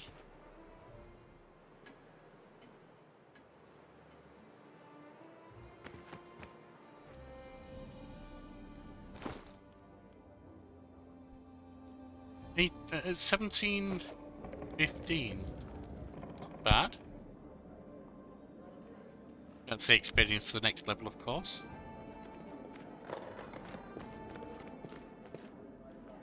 Right, let's go help a couple of companions out. We're taking Valerie, so Rockard, you can sit back for a moment. And you can sit back because we're taking Jatel.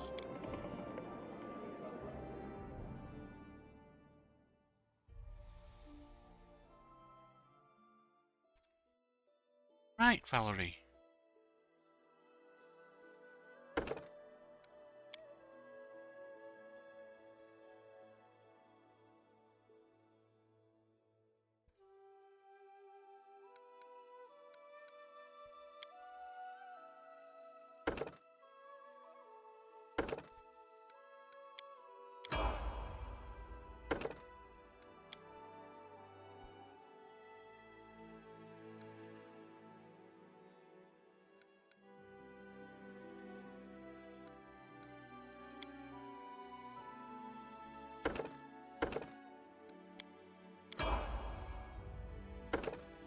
Fight to level 5.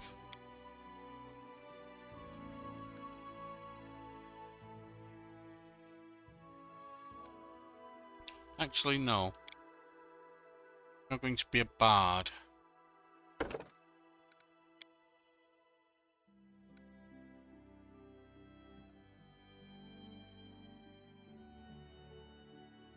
So after that, we're going to end up becoming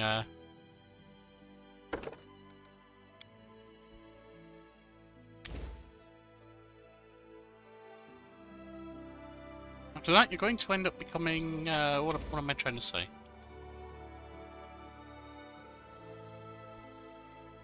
A dragon. That's it. I knew anyone wants to say something. Sometimes you don't know what you're going to say. Sometimes they're the most insane things there are.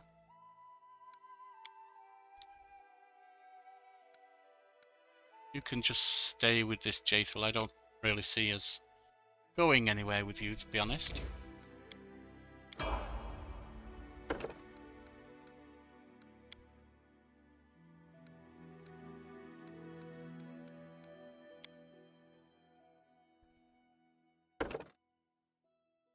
Tend to like size, don't you?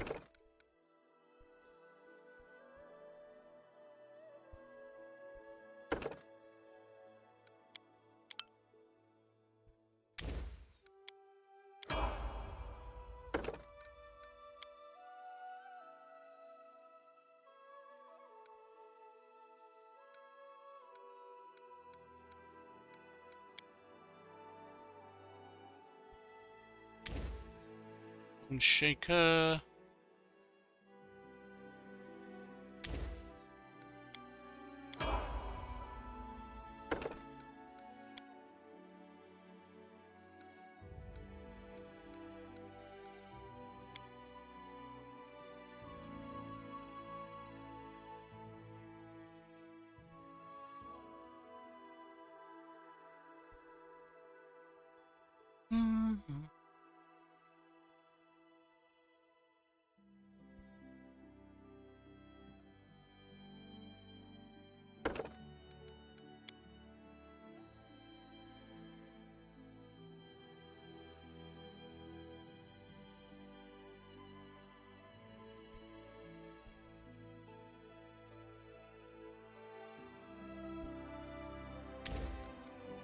Yes, less restoration. Good. Now, go to the old Sycamore and check out this ball.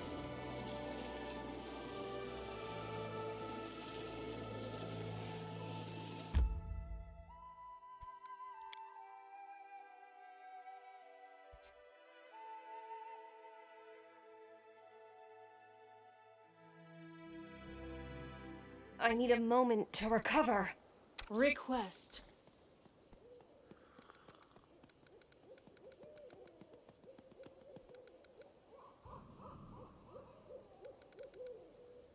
Because you haven't rested, you don't have it. Alright. Step, step.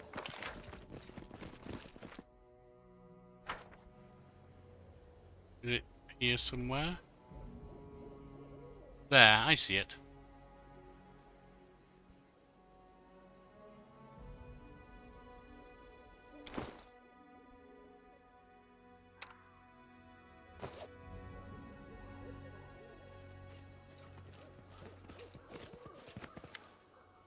Jethal approaches the boar's carcass, carefully examining the ground around it. See? There should be a pool of blood, but it's not here. It seems the beast came from somewhere else, already wounded, and then died here, but I can't track the direction. The ground is rocky. It would take a troll to leave footprints here. Jethal inspects the wounds on the boar's neck. The cuts are distinctive, like my kind of dagger would make. It has a few deep serrations on one side of the blade, so it wounds like a sawtooth weapon on that side. So far, everything backs up the half-elf story. But how can we find the one who stabbed the boar? As for the wound, it's all very strange. Law of nature. Section of the carcass might help. Jethal nods and slowly unpacks the tools necessary for such work. Together you bend over the carcass of the wild boar. At first the dissection doesn't provide any details, until you notice small water plants in the boar's stomach. So we know it's over by the riverbank. Fine.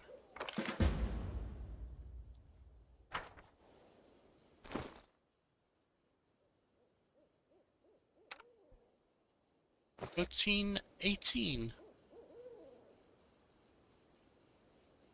Now, rather than going straight to the riverbank,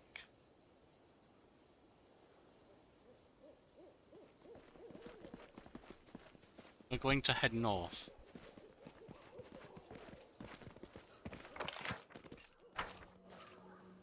Rolex.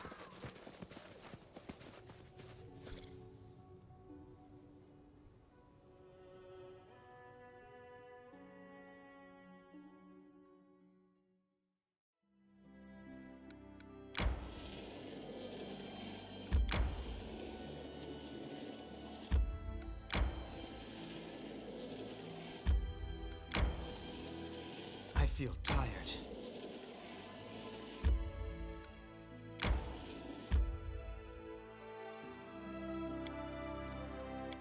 Have a quick rest. I hope he realizes what amazing new paths are open to him now. For some, power is a way to line one's pockets. For others, a grave responsibility. Very true.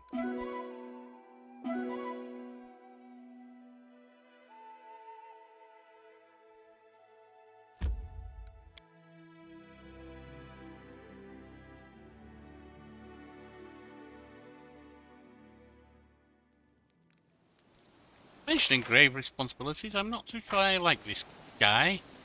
Going around here, threatening my young lady. Patritium Turinos. None of the rest will help her. I will not falter. That might be useful for you, but I don't think so. That will. That probably will. That will. Law. Actually, Shelling's good, so it's probably a good character.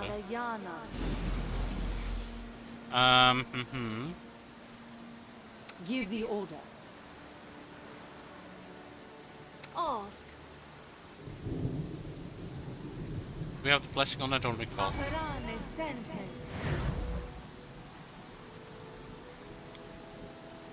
Oh, that's against that's yours.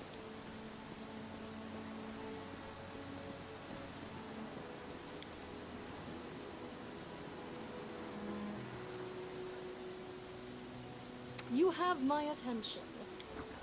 Well, you can also get protection from law, so that should be fine.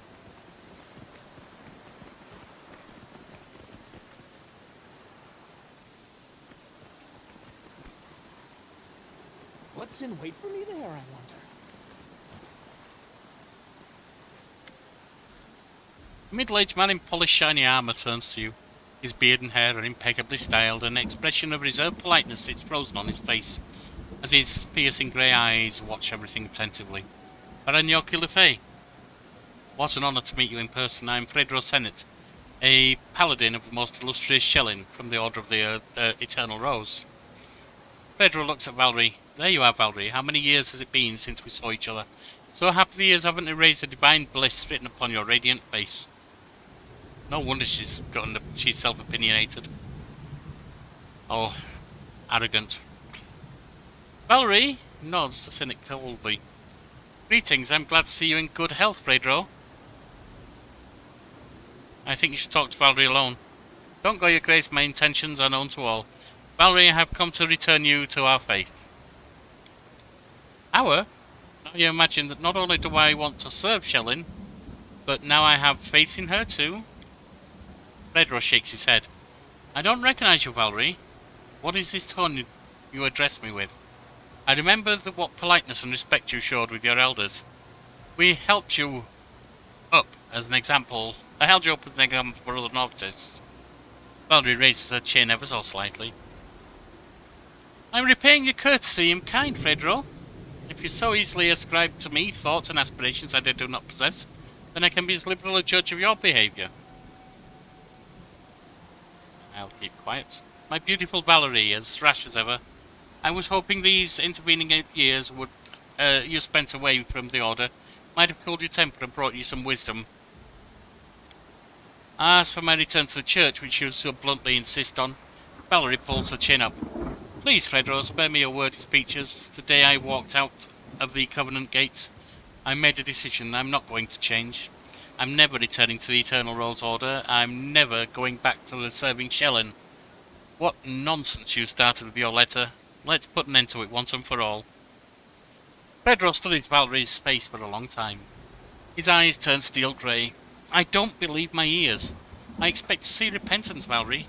Repentance for your foolish choices. Repentance for the pain you've caused your family, and all those who relied upon you. But instead I see a proud renegade who dares to resist the will of the goddess, and who would defy me, the one who laboured to bring you up and teach you. Red spots start to appear on Valerie's cheek, and she catches her breath with some difficulty. I am not in the least bit surprised by your words, Fredro. You have always been deaf to anything that goes against your beliefs. I'm not Shellin's chosen. I'm not a god's toy created to entertain a whimsical goddess. I'm not... Quiet, quiet before you bring her wrath upon you. How dare you, who is bestowed with celestial beauty, so insolently reject her gifts that others can only dream about? Your fate is already decided. She's not a slave. One more word, Sinnott, and your head will decorate the nearest fence. She's not a slave. Valerie slices the air with her hand. Stay out of it, your killer. You wanted me here.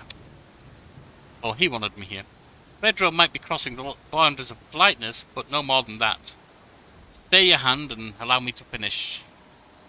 I'm meant to support you.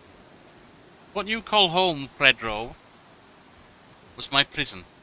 My home is here, in these lands, for which the Baron and I have fought, shed our blood. Here beside the one I vow to serve, and whom I shan't leave until I die. Here in the Stolen Lands, where for the first time, I can decide for myself where I belong and what I believe. Valry's voice grows soft, almost like a hissing snake. Take your people, Fredro, and go back to the Eternal Rose Abbey. And if you've the nerve to claim I'm Shellin's chosen, well know that your precious goddess should have chosen her trinkets more carefully. How dare you? Well said, Valerie. Fredro looks Valerie in the eye. The paladin's hand is on his weapon. You insist on standing equal to Shellin's paladin. Answer for your words now. If you have a drop of dignity left, you won't deny me satisfaction. Seriously, she doesn't want to be forced to serve your goddess, so you want to attack her? And that's what you view as beautiful? Valerie looks at the enraged paladin fearlessly. Oh, so now I'm suddenly an independent person in your eyes? Finally, well then, I agree to this duel. As you say, Valerie, what will you have me do? Mediating the duel and show the circumstances required, declaring the final verdict. Alright.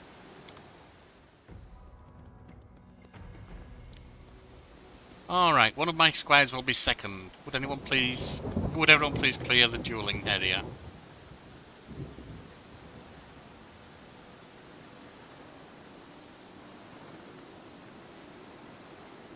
What are you doing here? Don't worry, good master, we'll settle that argument quickly and do no harm to your trading post.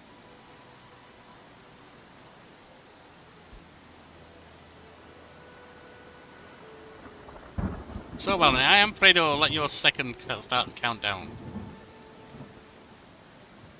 Let's begin.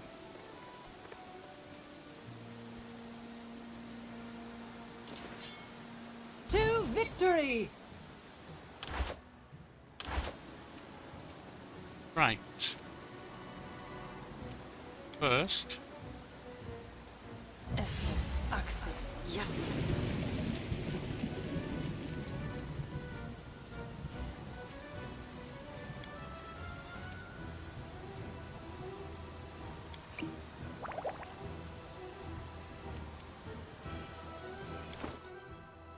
What else can I use? That might be necessary. Displacement, yes.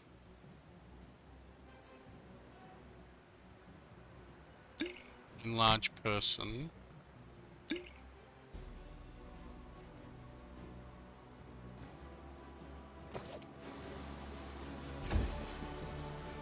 Amronda Gratio.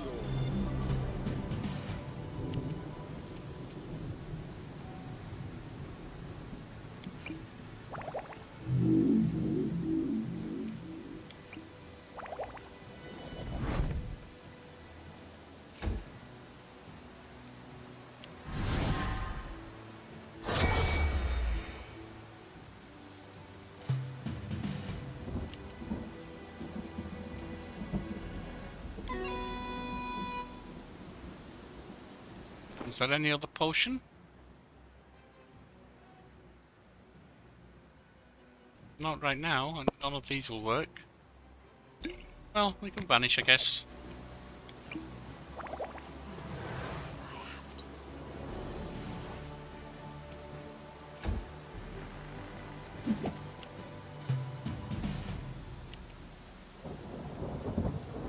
Let us strike as one!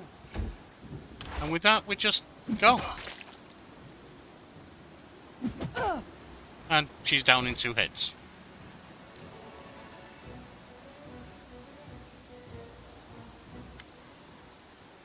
Pedro steps back and sheathes his weapon. Looks like everything's in its place, doesn't it?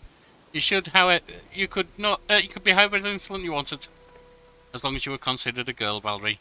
But now you'll have to answer for all the stupid things you said in pride or heated moments. I'm satisfied with the outcome of this duel. I see no reason to linger here, upsetting the owners of the trading post and the Baron. With great sadness, I'll continue my way without Valerie, who from now on has no right to return to the Order of the Eternal Rose due to her transgressions. I will bother you no longer. My regards, Your Grace. Valerie, Pedro, stop short. Farewell. Now go away. and leave her be.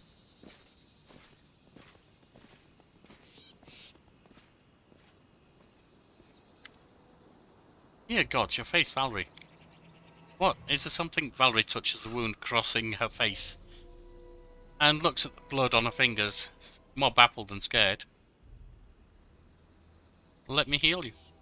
He touches the wound, winces, and finally waves it off. It's nothing. I don't even feel any pain. Only fatigue. Save your pity for someone who is truly wounded. And I just need to rest and wash myself clean of all these conversations about shelling. Alright then. I guess we're back to the capital.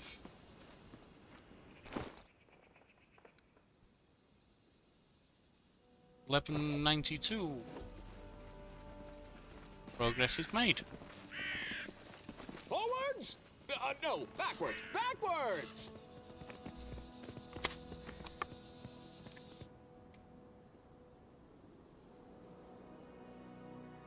Now we will go sort out Jacel's issue.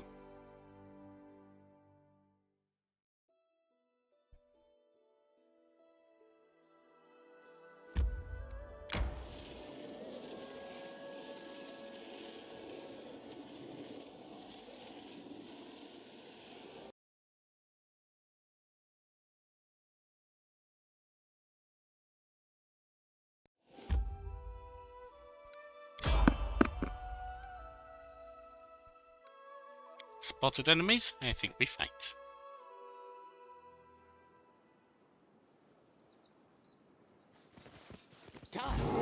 Distance. Unworthy. You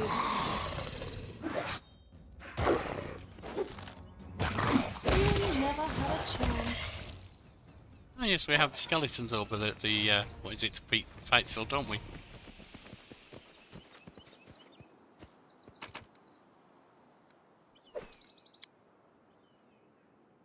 Is it even worth it?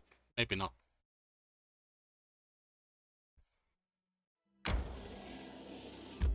I feel tired. Well then, let's have a rest, shall we?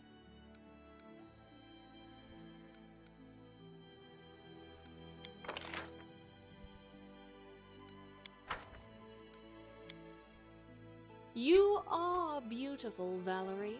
Especially for a human. This is not meant as a compliment, merely a statement of fact. It would be a pity if this beauty leaves the world. Oh damn. Do you suggest I follow Orgothoa's path and get myself stuck between life and death? I don't think I'd like it.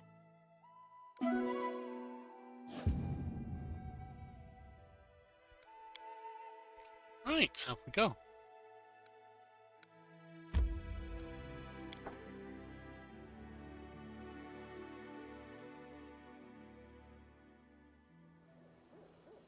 State your Ow. desire. Oh, it looks like it's all gone. The statistic problems.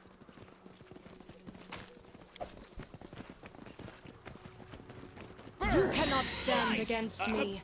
Behead, yes.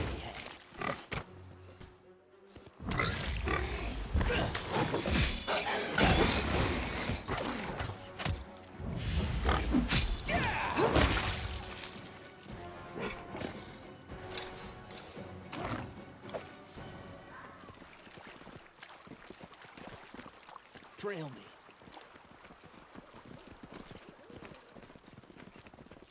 How curious. I was successful in my search.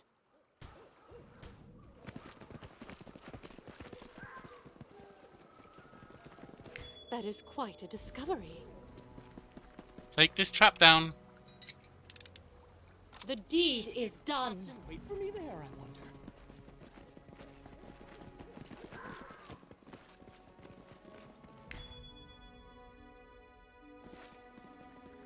Another one for you to defeat. I have managed. Step, Yes, step, you have. step. Oh, a Your Megalosaurus. death awaits. Defeat is not an option. Big Daddy Deer.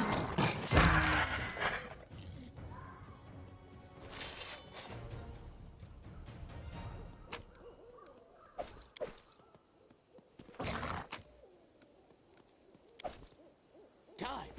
Right. distance.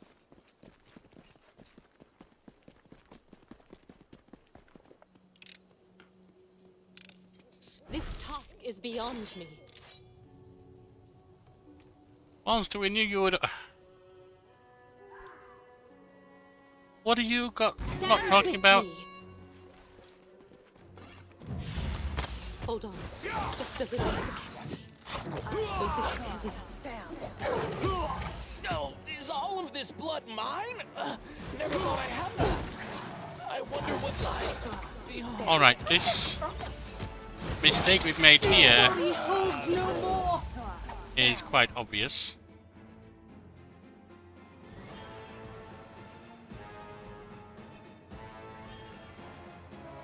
Let me reload. Yeah, I made a major mistake there, as I think we all saw.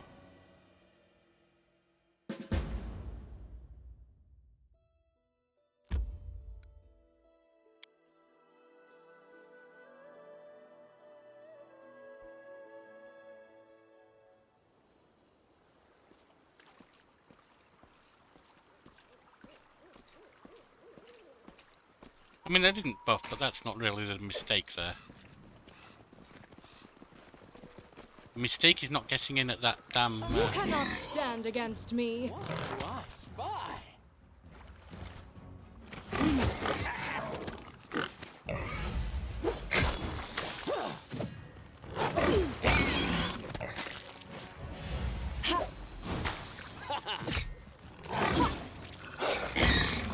Oh yeah?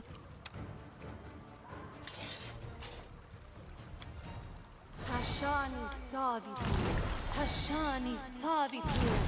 Tashani Savitu.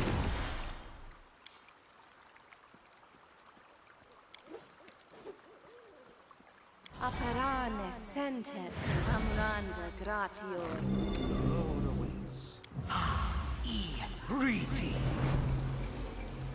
I think we're okay with that. Time becomes distance.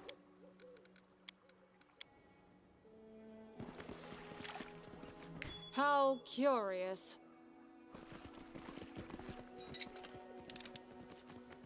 I have managed. What a surprise. I was successful in my search. The deed is done. The Megalosaurus? Unworthy. Scared? You should be.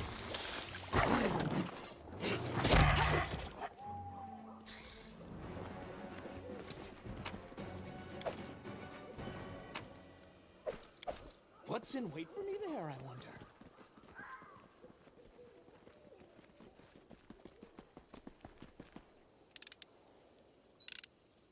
I do not believe this is possible. Well, let's hope it is. The deed is done. Trail me. No, that's her. She's found us.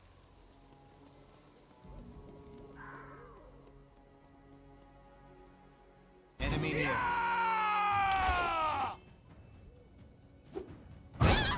Unfortunate.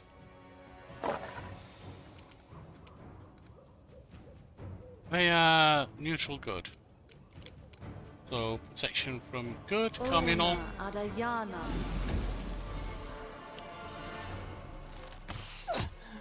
I wonder what lies. Well, that hurt. Learn from my mistake. And that hurt.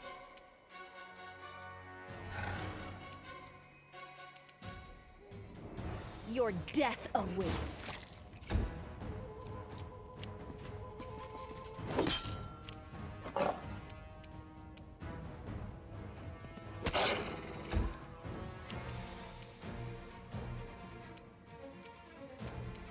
Let us strike as one!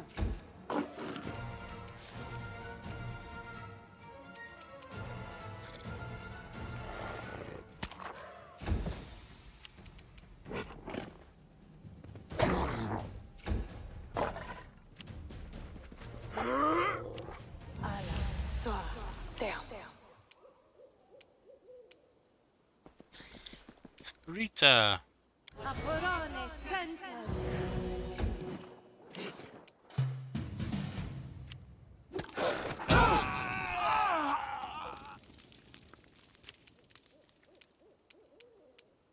wretched things. I think that was... Oh, that was it, wasn't it?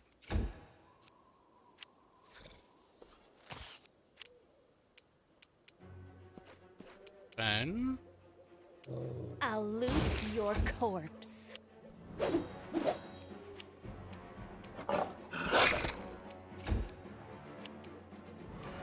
Do not falter!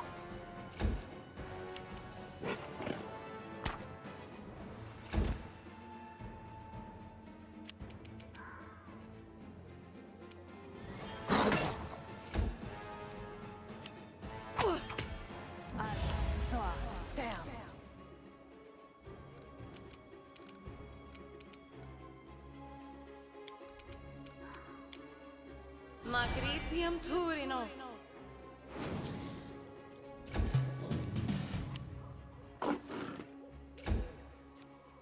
That wasn't deliberate.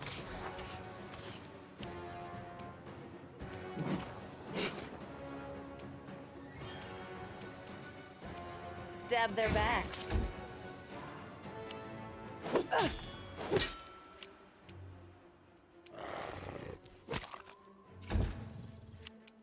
Onwards!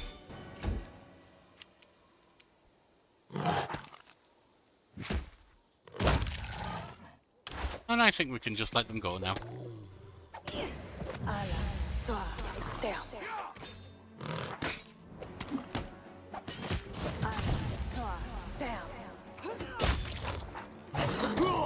Well, that was an impressive death now, wasn't it?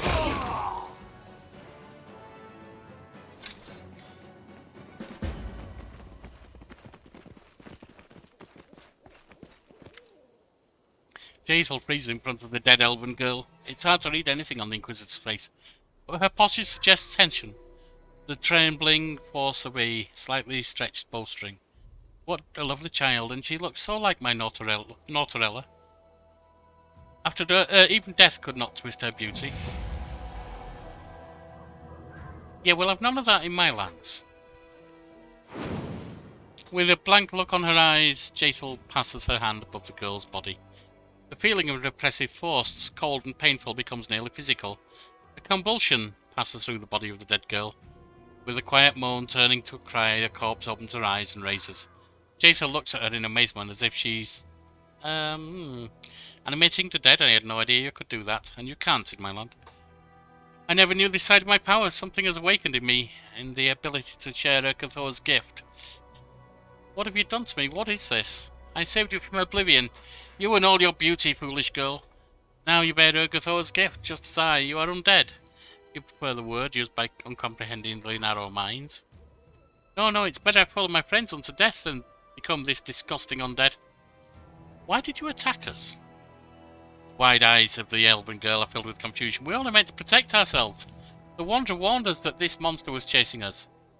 The elf points at the icy calm Jaethal. He told us that she sought new sacrifices. Everyone in Keone knows that she killed elves for the sake of her damned goddess, and she still managed to get away with it, walked freely into exile. If we had known that she would track us down, we would never have left the forest of our homeland. Jaethal, what are you going to do with this poor girl? I will not harm her, and I will not let her harm herself. She's frightened and does not understand the gift she has received. I hope, Jaethal, that you feel sorry for the senseless death of this unfortunate girl. We're to help her in your way, and you're not just entertaining yourself. I've made a decision. You should allow the girl to die, Jaethal. This is her wish. Plus, for some eternity might not be a gift. And she's done. Jaethal frowns. I cannot disobey my patron and master of these lands, however. I hope you will not make a habit of dispensing of valuable resources like that. Valuable resources.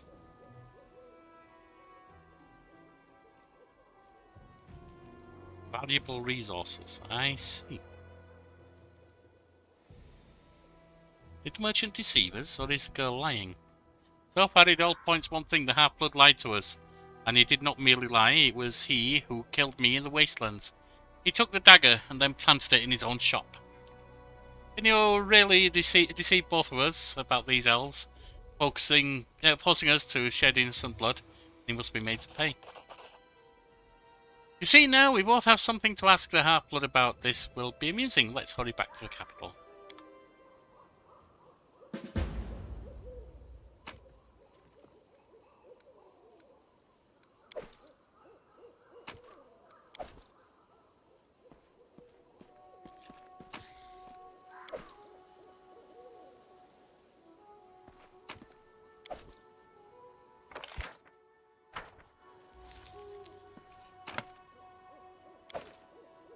Elven Curve Blade, no.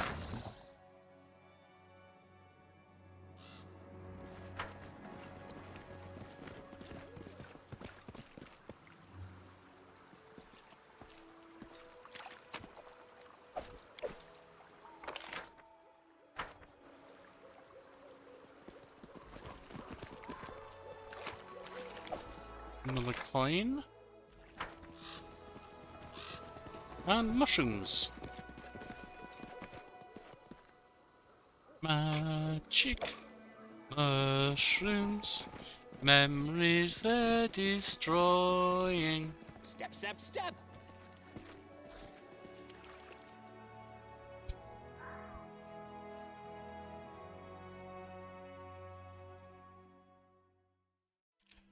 And down to the Guardian's seat we go.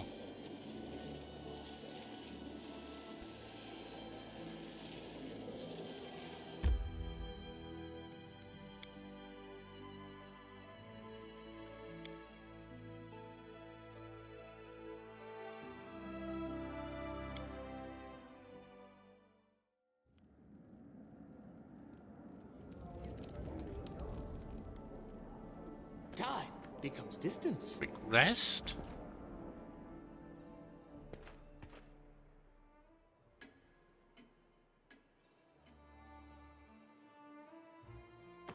And let's have a look at the Sable. See what, if anything's happening there.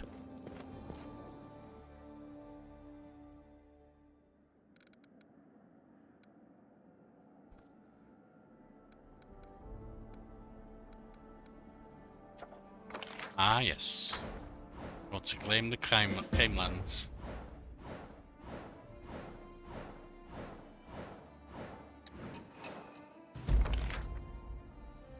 Barony is expanded. It now includes Camelands. Roll raid successful, military +3. Hand of gold successful, loyalty +4. Every little bit helps, successful, like economy +3. Troubled lands. Do we have a rank up anywhere? Yes, the general.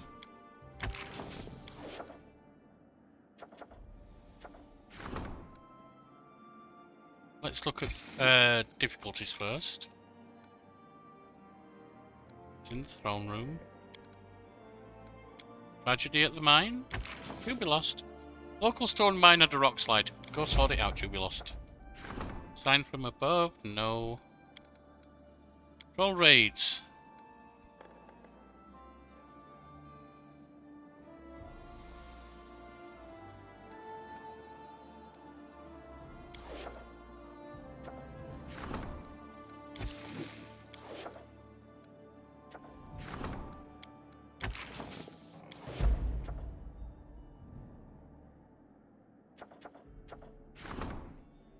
Go to the throne room.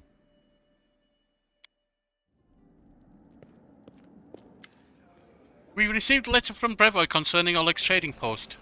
I must admit Lady Jemandi wasn't pleased by your request to surrender jurisdiction over Oleg's trading post to you. The Eldori take matters of allegiance and loyalty very seriously. Nevertheless, I was able to convey your position and clear the air. I believe I'll be able to persuade the Eldori to not demand a year's worth of Oleg's taxes from you.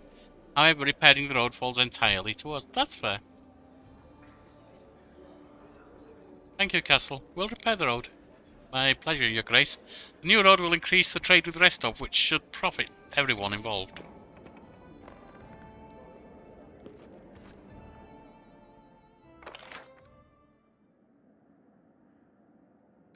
Economy +1. Road to Oleg's. 80 BP. Let's see what my stats are if I've got them up to date. 28, 45, 28.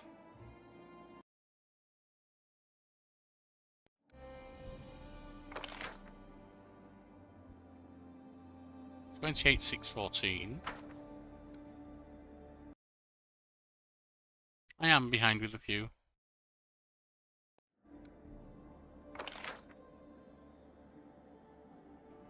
$411.93. Was 9? Yes. Right, so that needs 12 for the next one. 15 for the next one. Waiting to rank up. 12 for the next one. 15, 6, 16, 9, 17. Right.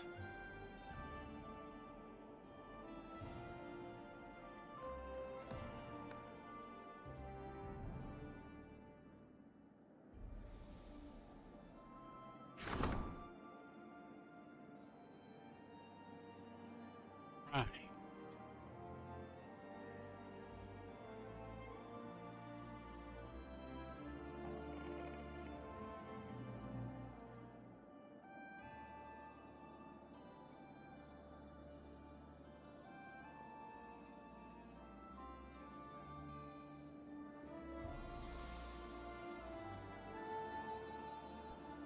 No.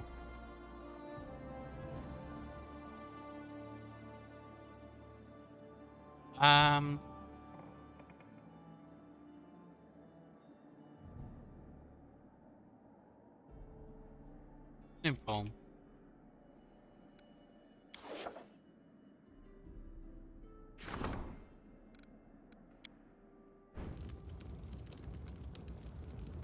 Right, build. Of course, the separate one. Well, shall we do a windmill this time?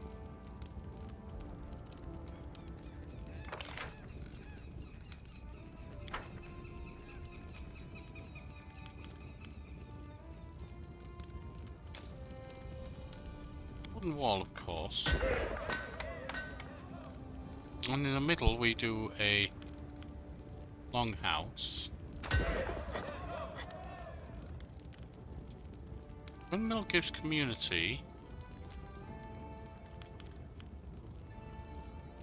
Plus one community, 2 if there's a granary and brewery, which do relations.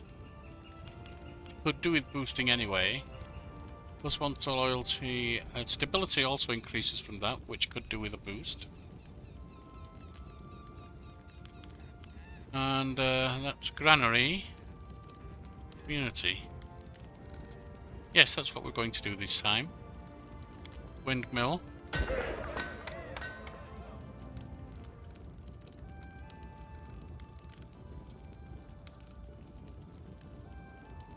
Now we need espionage.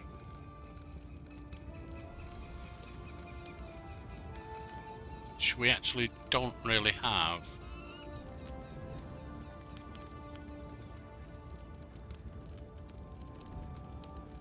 We need culture.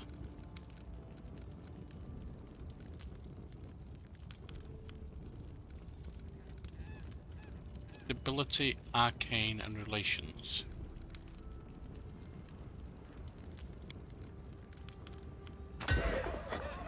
Brewery. Granary.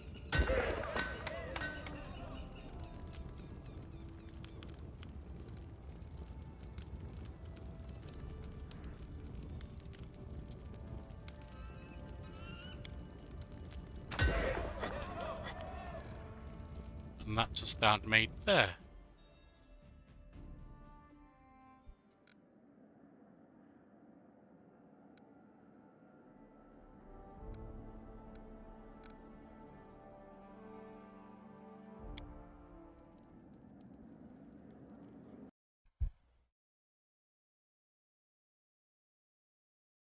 Now,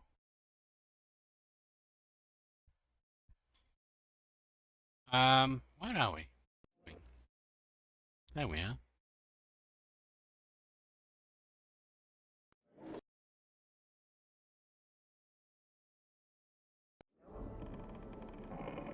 Let's see what we have. Troll Trouble. Lost Child. Beneath the Stolen Lands. Which we made only slight progress. Investigate my death. Oh, we need to talk to these two.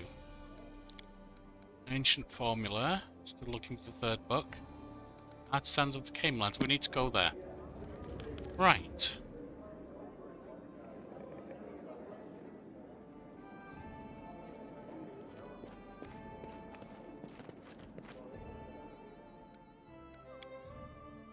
Green Square.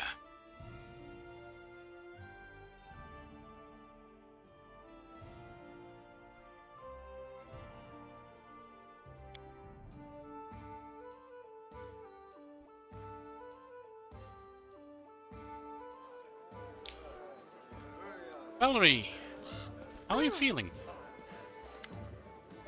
How do you feel? I see your wound doesn't healed yet. Valerie waves off your words with more haste and prudence. Please don't worry about such trifles. I'll visit a priest or an alchemist when the time permits. As for how I feel, it's my pride that suffered most. It seems I must devote more time to training. I'll keep this in mind in future and not let you down again. I should thank you, Yorkie Le Fay. It's important to me that you were on my side. Now I'm sure that I'm finally free of the Order of the Eternal Rose and ready to devote all my time and efforts to the mission. How's your wound? Physically, it caused me dull discomfort, so if you're worried it might prevent me from serving you, you shouldn't be. Thank you.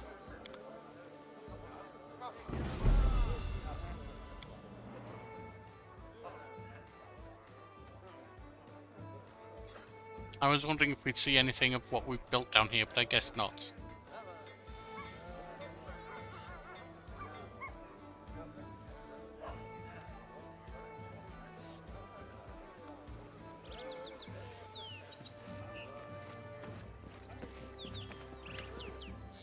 Man bows to you, spreading his arms a little. Yes, let's see what you have.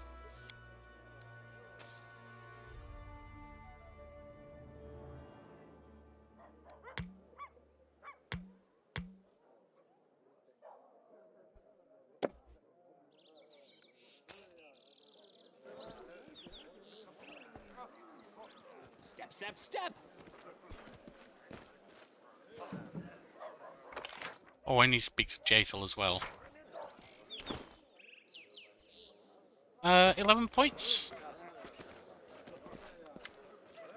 He's flared as I expected. Jaethal touches boxes that hold the merchant's wares.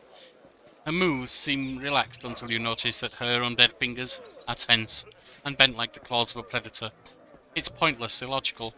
Those children in the woods could hardly be expected to kill us. Why performance? Must be something. Jaethal freezes, and then in an instant she pulls a note from Minio's wares. She glances at it and silently hands it to you. There's only one phrase on the note, no way out. The image of a spiral comet. Do you know the symbol? Of course, the spiral comet is the symbol of Pharasma. Long ago, my goddess managed to break free from the grip of the Lady of Graves. Ever since, she treats Urgatho's very existence as a personal affront. The half-blood must be particularly zealous follower of Pharasma. He already tried to kill me twice. We cannot leave things as they stand. We must find Enio as soon as possible. You can count on me. I'll hunt for that half-blood. Thank you for your help. Thank you for being there. Right.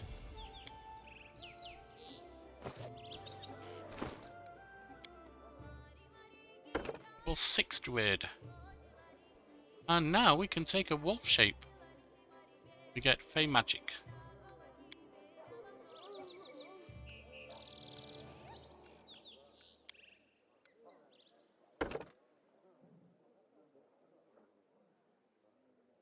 An image.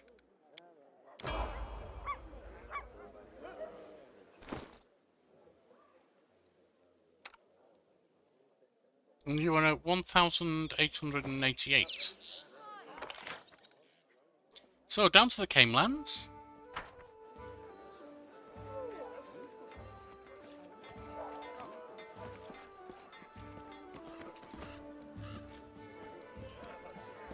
Take you out. Take you out.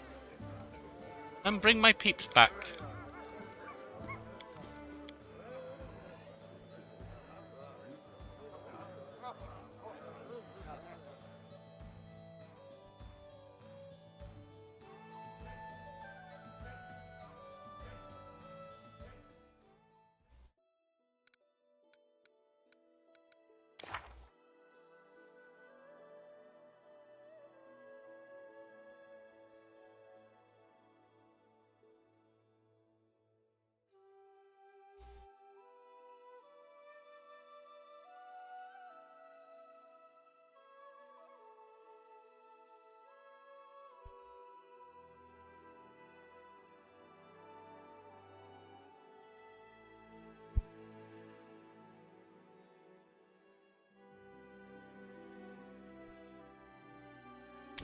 Graceful.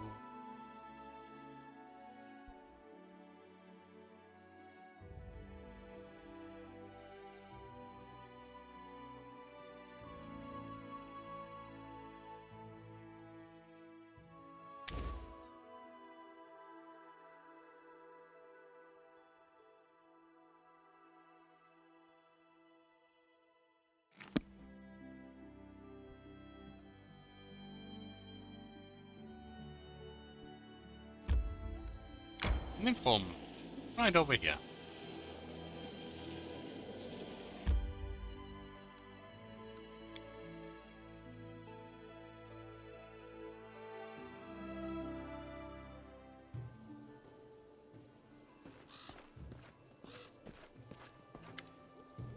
An elderly half-orc looks at you without any friendliness. His clothes are covered with spots and he looks exhausted and sickly. What are you looking at? Can't you see Master Varask is not well? On my last legs. Go along. Leave me to my own happy fate. Despite the cantankerous tone, there is a certain confidence in the half-orc's voice, especially in how proudly he spoke the word master. What is your name? Varask. Varask the Wildfist, he called me. I was once an armour and weapons maker. I'm more of a corpse than a master now. Some evil people took everything from me. My family, my house, my craft. Even took my tools, everything. What happened to you? What happened? It was a calamity. I was going about my business and then I fell ill.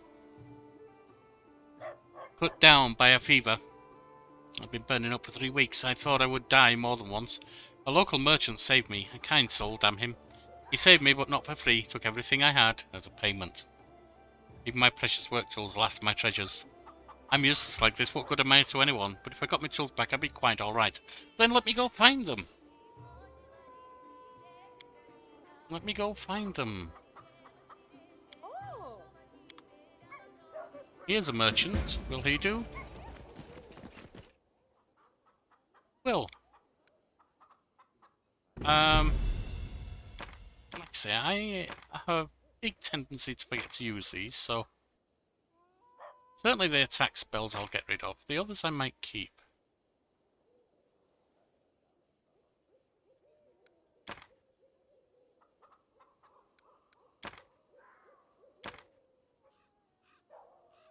So no, we'll keep that.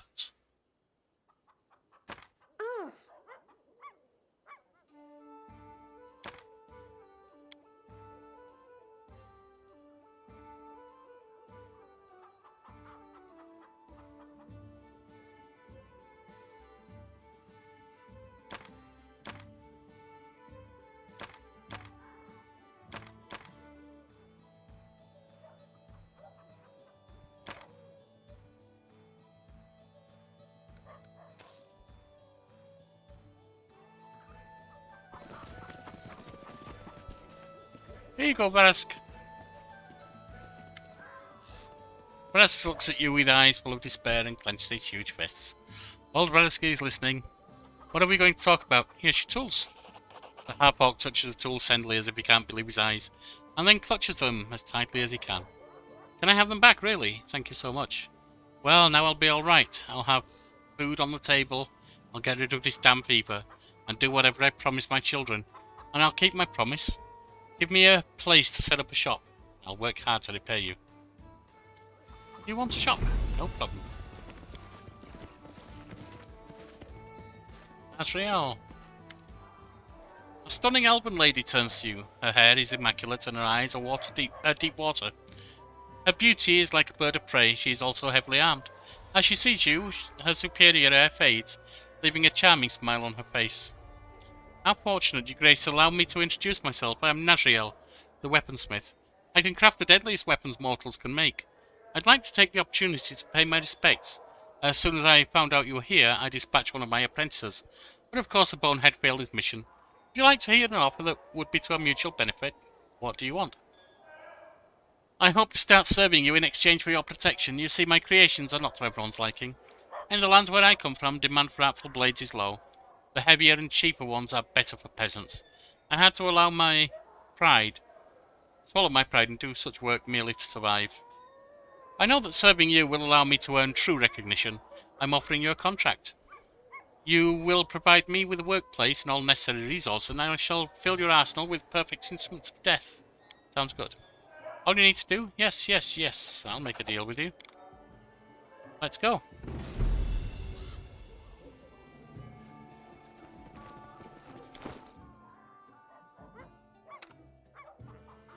$501.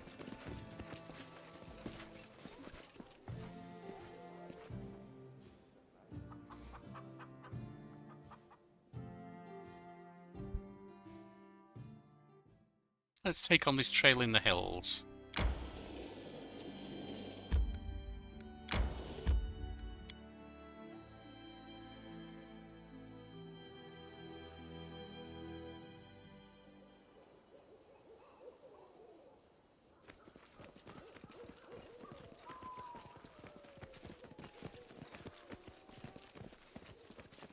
What's in wait for me there, I wonder?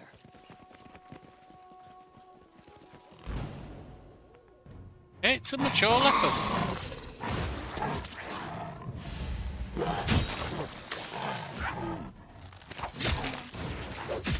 It's a rapidly dying mature leopard. Told you.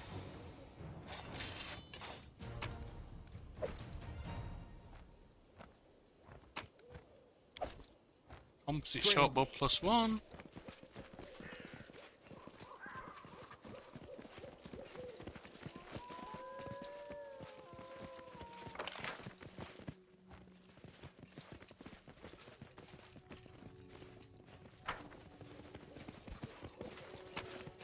Another piece of the ring. Time becomes distance.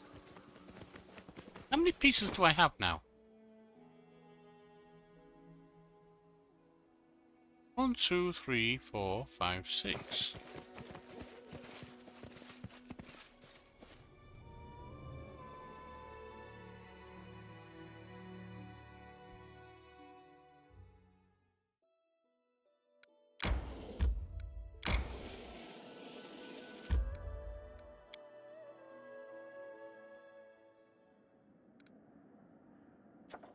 Letter from Megavan. Troubled lands. Can take that. Projects. A new face. Rebuild your capital. No, we can't do that right now.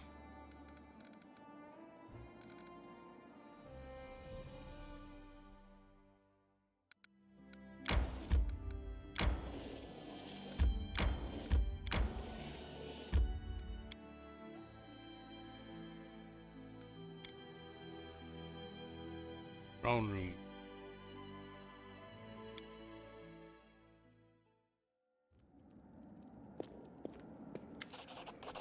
Great news, Your Grace. Megavan, Lord of Arnold, wants to form an alliance with you. Oh, that sounds wonderful. Trade alliance, a trade agreement.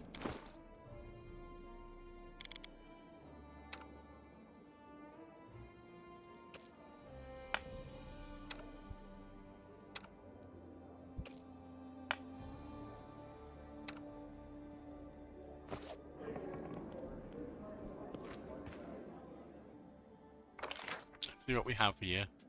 Relations +1.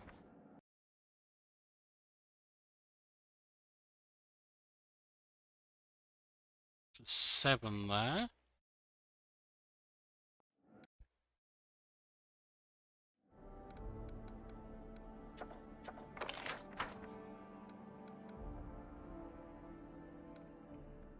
Long time to get anything done right now. Fortunately, I can't rank up at the moment.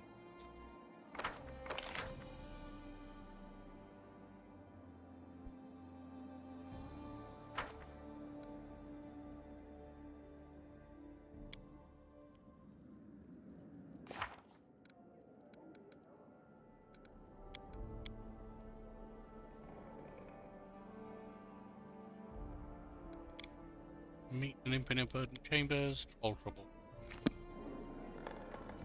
Well, we need to go to see the guy, don't we?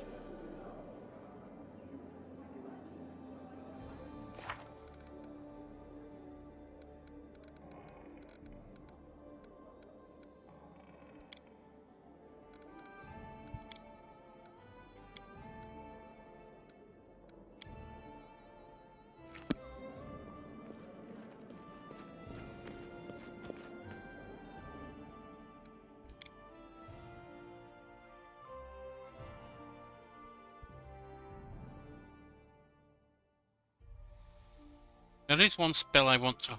One of the most important ones in the game, I believe. Haste. I need it at the moment because I know something happens with Bartholomew. Which means I want to have haste on. Still doesn't guarantee success, but...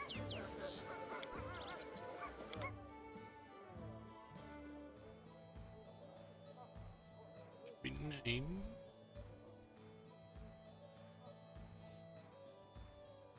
nothing there. Pass up anything?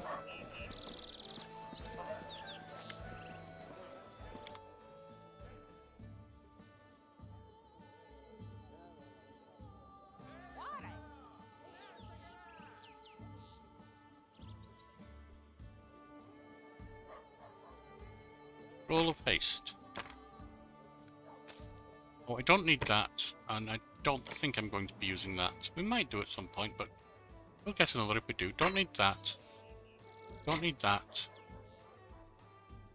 Don't really need Jacel's old dagger.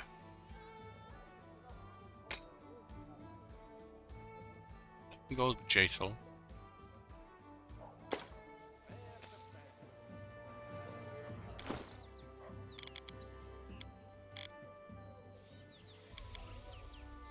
Yes.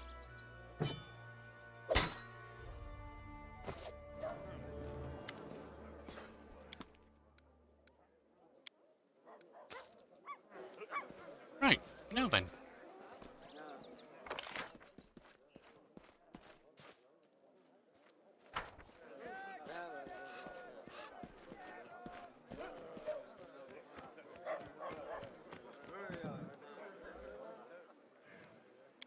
Out we go.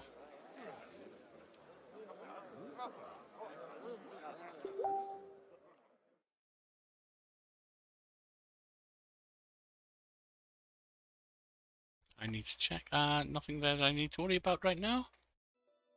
Alright, out we go. Not sure where Bartholomew's place is. I guess we're going wandering.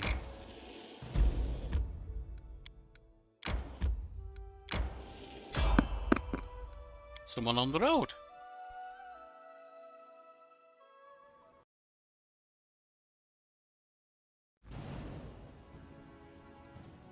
Die! Die! Die!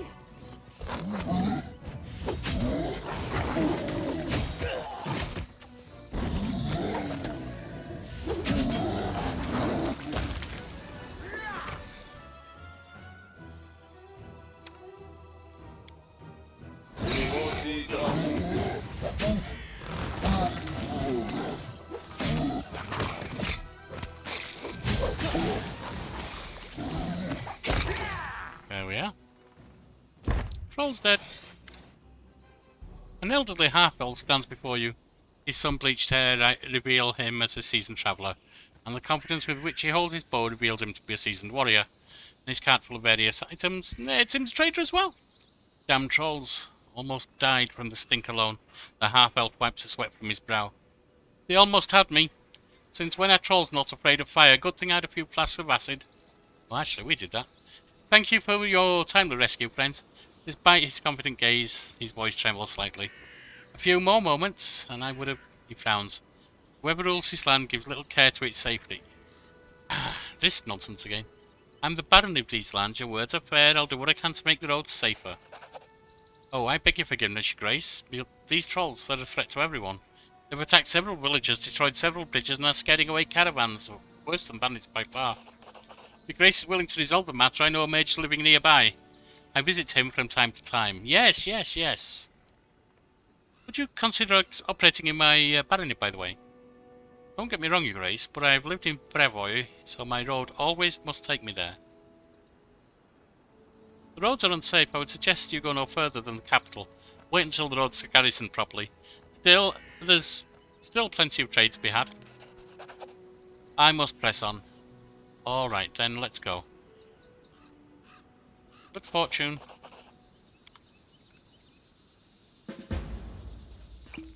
I must have rolled a 1. It's not very good rolling. Forwards? No, backwards. Backwards!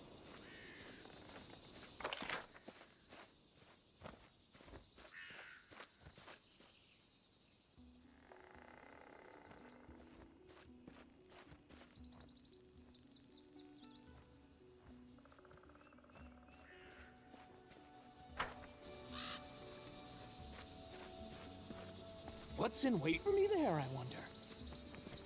Right, off we go.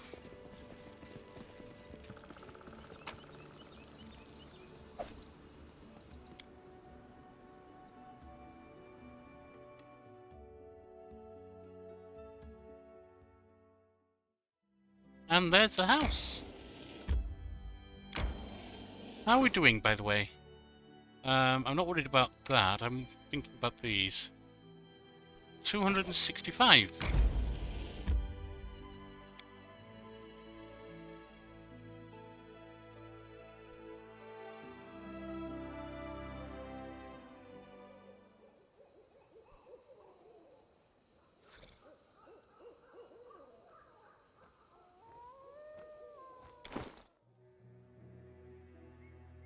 Let's get a few potions, a few healing potions drunk.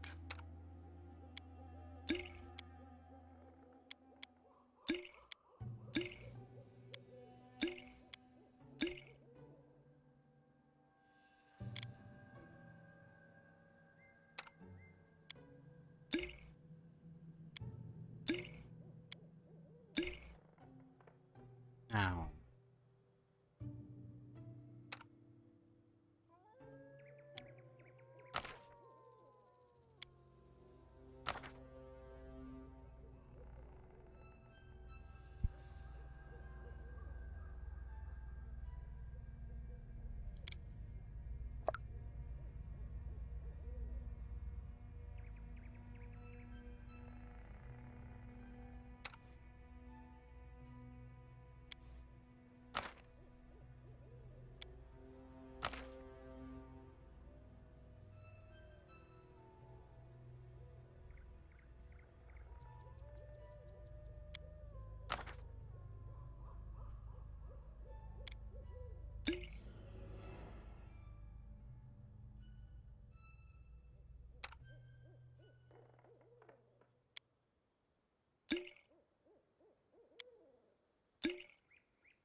He's drunk.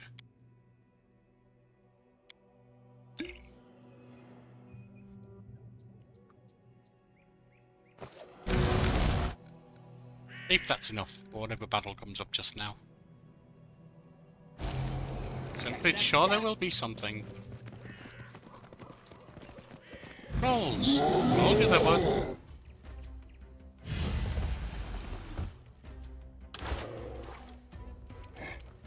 Cover me!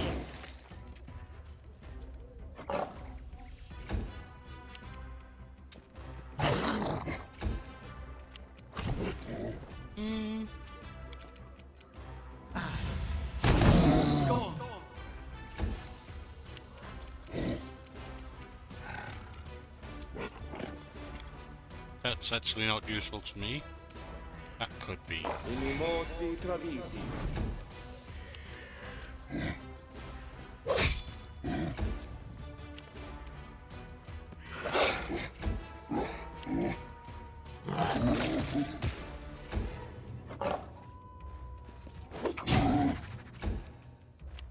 Then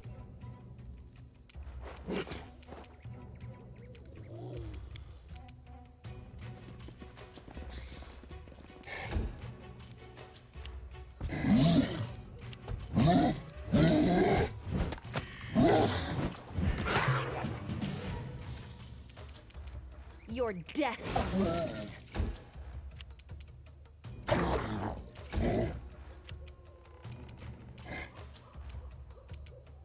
A solid plan.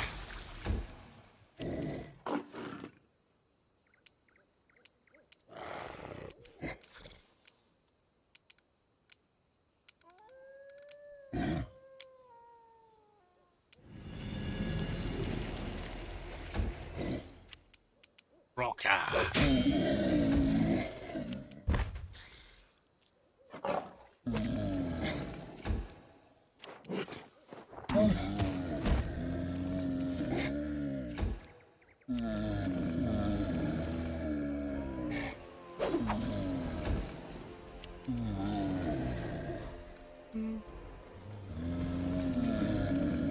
Strike as one!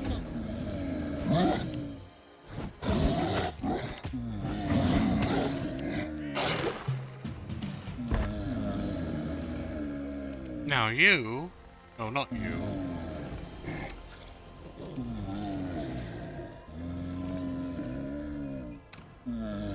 Oh, I see. No, we're doing Fen first. I get it, of course.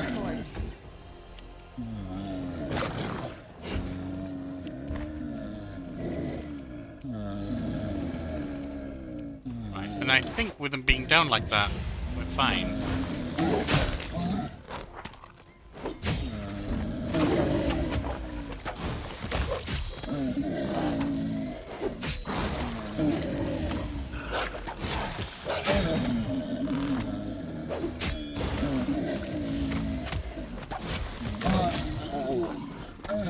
And then just the last one.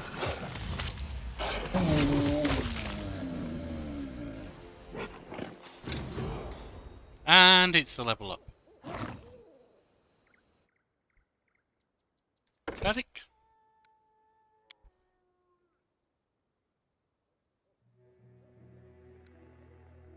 Trickery. Or religion. Ability is good for you.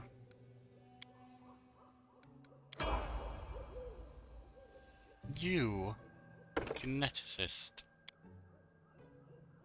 Stealth. Perception.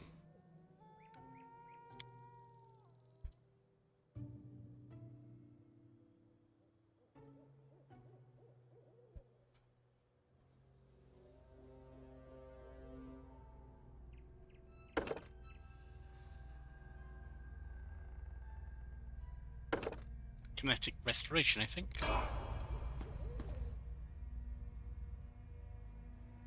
You was a sorcerer.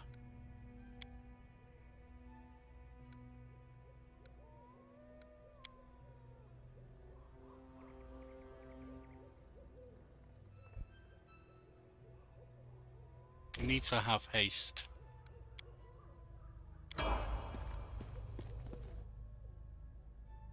You as a fighter.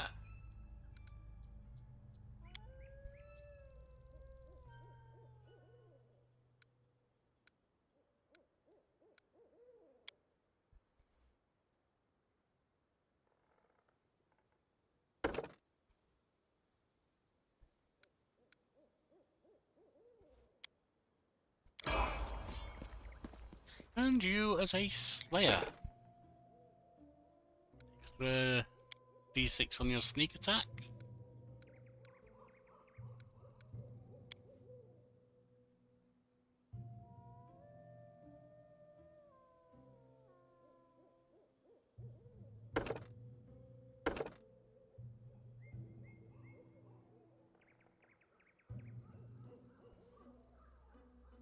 Your offhand weapon, while you dual wield, strikes with greater power. Your strength bonus, that's not useful to me. Not using shields, not for finesse fighting.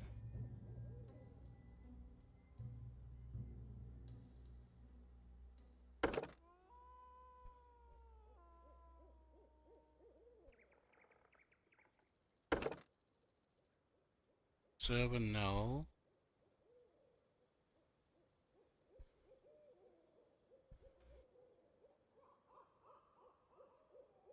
Oh, so it's a way. I get it. Basically, these focusing attacks are a way of saying, I'm in combat, I just hit something and focus you away from something that's going wrong. Combat trick.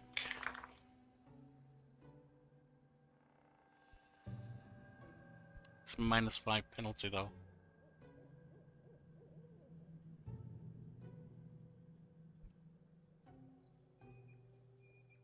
Initiative.